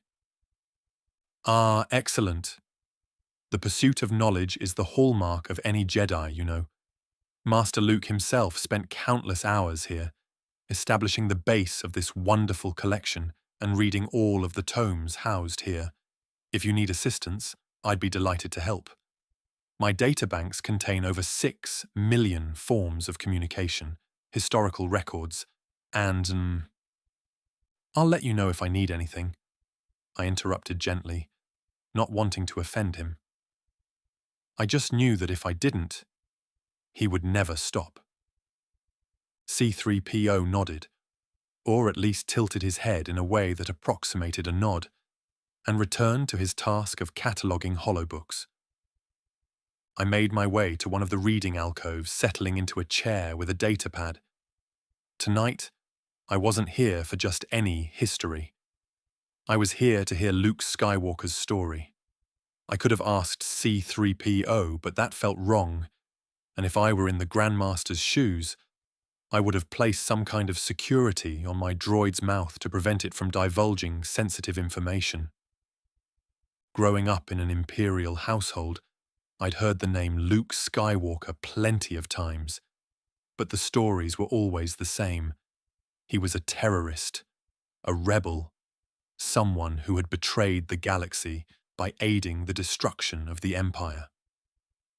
My father once said that he was a celebrated mass murderer, ending hundreds of thousands of lives, and that only counted the destruction of the 2 Death Stars. In truth, my parents rarely spoke about him in detail, but the disdain in their voices whenever his name came up was enough to shape my perception in my early years. It wasn't until I understood more about the galaxy that I realized there was more to the story. I learned that some places outside of our region revered Luke, and many masters of countless worlds treated him like a living legend. But even with all the admiration, no one ever really talked about his past a certain point. Who was he before he was the savior of the galaxy? So here I was, trying to piece it together for myself. The datapad lit up with an index of historical recordings and transcripts. I selected one marked "The Rebel Alliance and the Hero of Endor" and settled back to read. The story unfolded slowly, painting a picture of a man very different from the one I'd been taught to hate. This Luke Skywalker wasn't a terrorist. He was a boy from Tatooine who'd gotten swept up in a war he never wanted to fight. He'd joined the rebellion not out of hatred, but out of a desire to protect the innocent and stand against oppression. As I read, the pieces began to fall into place. The destruction of the Death Star, the rescue of Leia Organa, and the training on Dagobah with Master Yoda. It all felt larger than life, like a legend. It contained information I knew he had put in there to teach us Padawans. It felt like it, at least, because every chapter ended with thoughts I felt were coming from the Grandmasters, giving us lessons through his life. What struck me the most was the way Luke faced his enemies. He hadn't killed Darth Vader out of vengeance. He'd redeemed him. He'd stood before the Emperor, unarmed, and refused to turn to the dark side, even when it would have saved his own life. He would have died if not for Darth Vader's interference. I couldn't believe it. Nobody even talked about it back home. Did they even know? Or would they believe something like that? I sat back, letting the datapad rest in my hands. The Luke Skywalker I was reading about wasn't the villain my parents had described. And now I had proof in my hands. He was something else entirely, something greater. Quite inspiring, isn't it? I looked up to see C-3PO standing nearby, his photoreceptors glowing softly. "Yeah," I admitted. It's more than what I expected. Master Luke's journey was filled with trials, but his dedication to the Jedi Code and the light side of the Force remained unwavering. You know, I was there for much of it, C-3PO added, his voice tinged with pride. I smiled faintly, my thoughts still on the story. He was indeed, and right now I felt like I would love to hear it from his perspective and see how it fares against the possibly curated words of this datapad. So I did something I wouldn't have otherwise, and asked him if he would be willing to retell it. And oh boy, he was more than willing.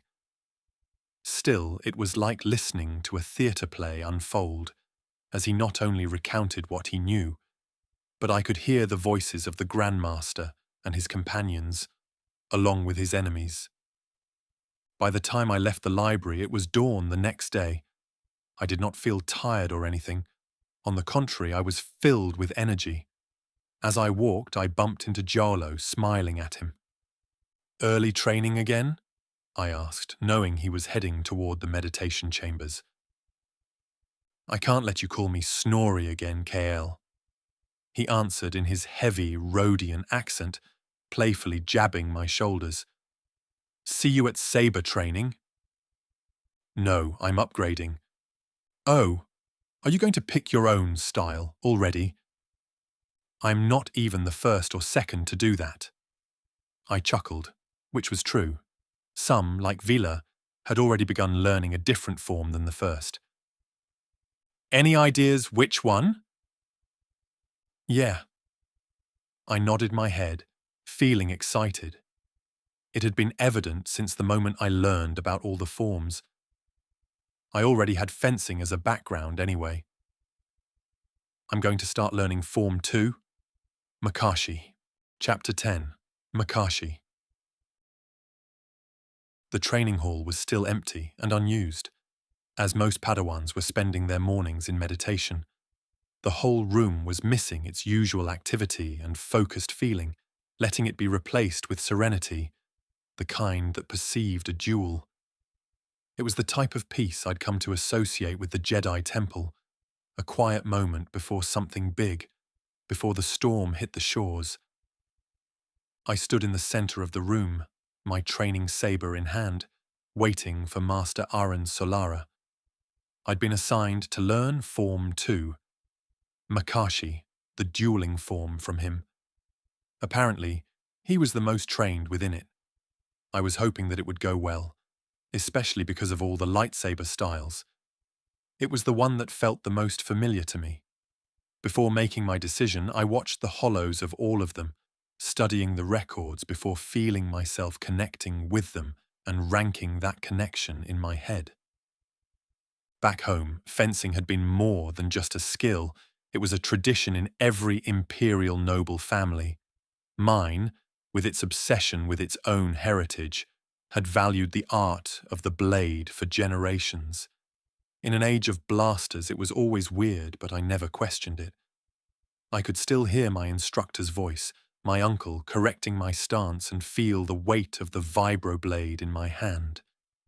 And his wooden instructor's rod, how it landed on my back whenever I made a mistake. Those lessons had been one of the few things I'd loved and hated at the same time about my old life.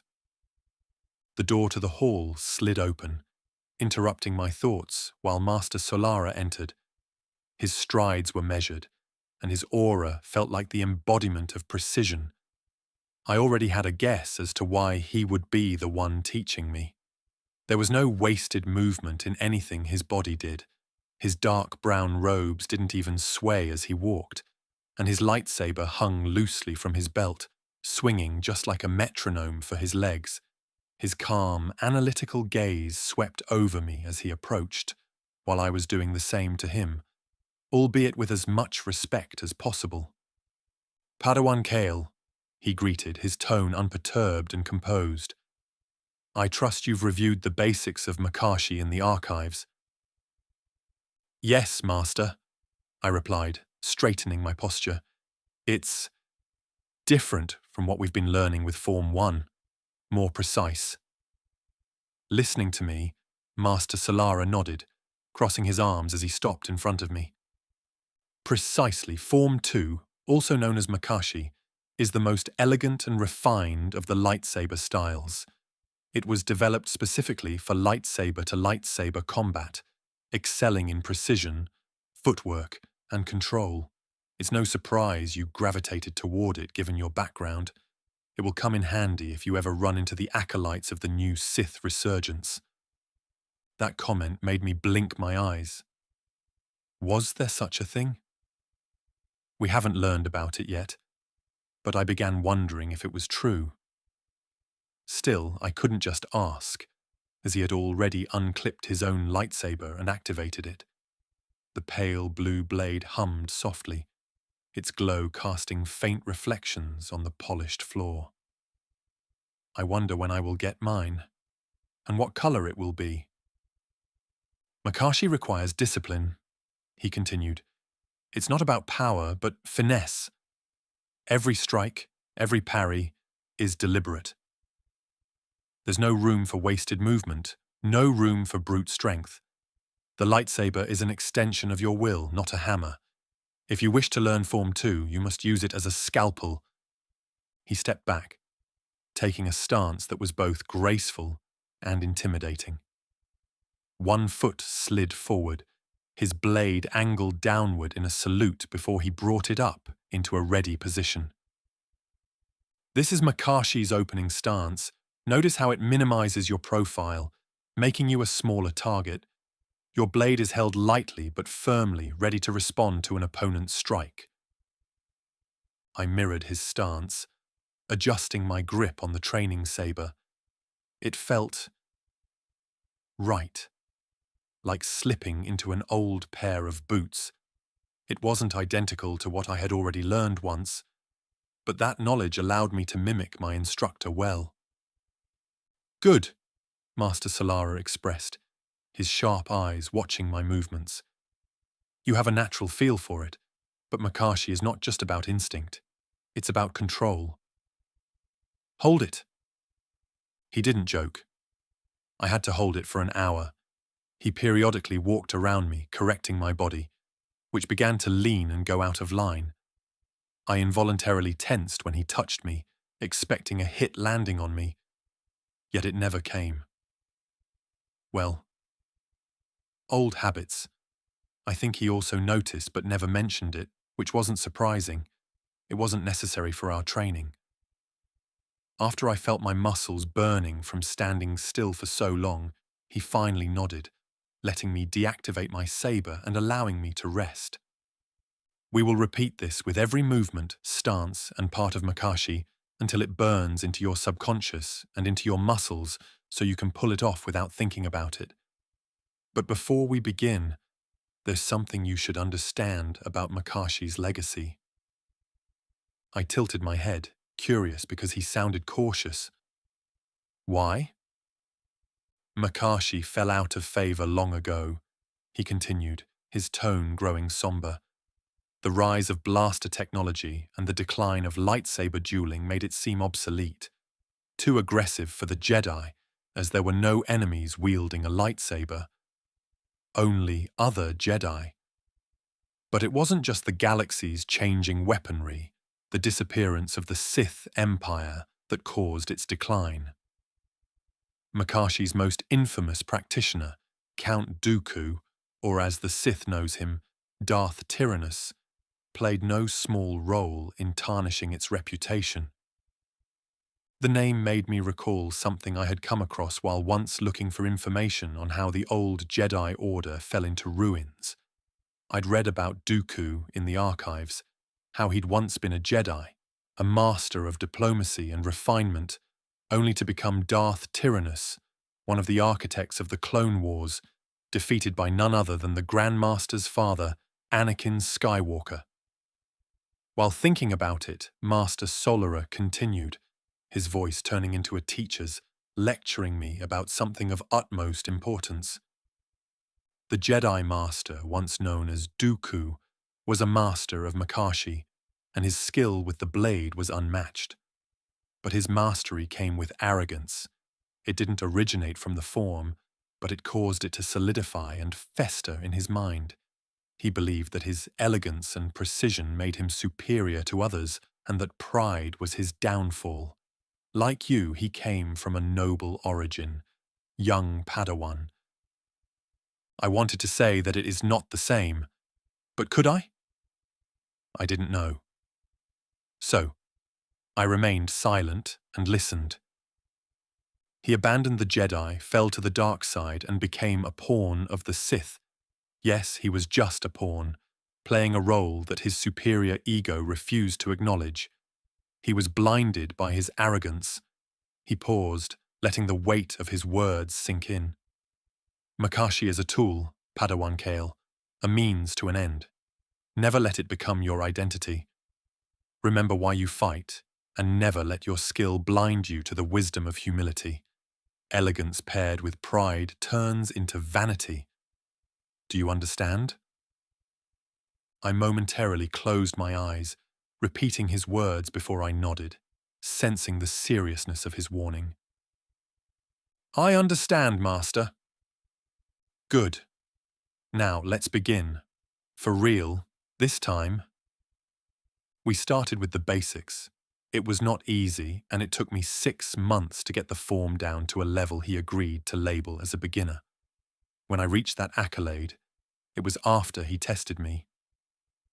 Makashi thrives on 3 pillars, Master Solara explained. Footwork, precision, and timing. Without these, you're just waving a blade around, hoping to hit something. He made me demonstrate the first sequence, a series of measured steps and thrusts, each movement supposedly flowing seamlessly into the next. While doing it, I could compare his previous demonstration to what I was doing now. His blade seemed to dance in his hand, a blur of blue light that moved with effortless grace, something I knew I was still far off to match. Your feet are your foundation, he said, repeating a move I did, pausing mid-sequence, looking as if time had suddenly stopped for his body. If your stance is weak, your blade will falter. Always keep your balance and remember to adjust with your opponent's movements. I followed his lead, repeating the sequence where I made a big enough mistake for him to demonstrate. I did it slowly this time. The movements felt natural, but I struggled to match his fluidity. My footwork was stiff and my strikes were a fraction off balance, off target. Relax, Master Solara said, his voice calm but firm. Makashi isn't about speed, it's about control. Let the Force guide you. I took a deep breath, centering myself as I'd been taught during meditation. This time, the sequence felt smoother, and my strikes were more precise. It wasn't good yet, but it was okay. Better, he stated, nodding his head a little. Now, let's test your control. He raised his saber, gesturing for me to do the same. A simple sparring exercise. Focus on your blade and your balance. Don't worry about winning. Just maintain your form. I activated my training saber, the yellowish blade humming to life. I was afraid. He had his real one out. I tried not to show it. He was a master and he had perfect control. I knew that much already. Still, I watched him take his stance, his posture relaxed but ready. He struck first, a precise thrust aimed at my shoulder. I parried instinctively, the clash of our blades sending a vibration up my arm, making me groan. Good, he exhaled, stepping back. But don't just react. Anticipate. I nodded, pushing down my fear and adjusting my stance. I incorporated what I learned in meditation to put myself into a state where my fears wouldn't influence my decision. This time, when he attacked, I saw the strike coming a split second before it landed, and I moved to intercept, deflecting his blade and countering it with a cautious thrust of my own. It was, of course, deflected, and his saber stopped right before chopping off my arm. I think it was the first time I cursed out loudly. Damn! But he didn't mind it, and the spar continued. with each exchange teaching me something new where my form was still lacking discipline. Solara's strikes were deliberate, each one testing a different aspect of my understanding.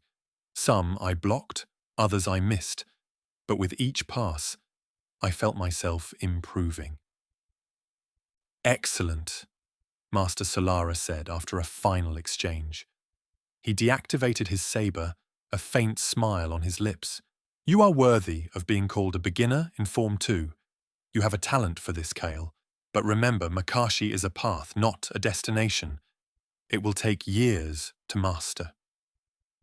Listening to him through my heavy breathing, I powered down my blade, feeling a mix of exhaustion and exhilaration. Finally, after half a year, I did not miss training on any day throughout, and I finally could say I learned Makashi. What remained is perfecting my knowledge of the form. "Thank you, Master. I'll do my best." "I know you will," he said, placing a hand on my shoulder. "And remember, the Force is your greatest ally. Makashi is an instrument, but the Force is what makes it come alive and sing."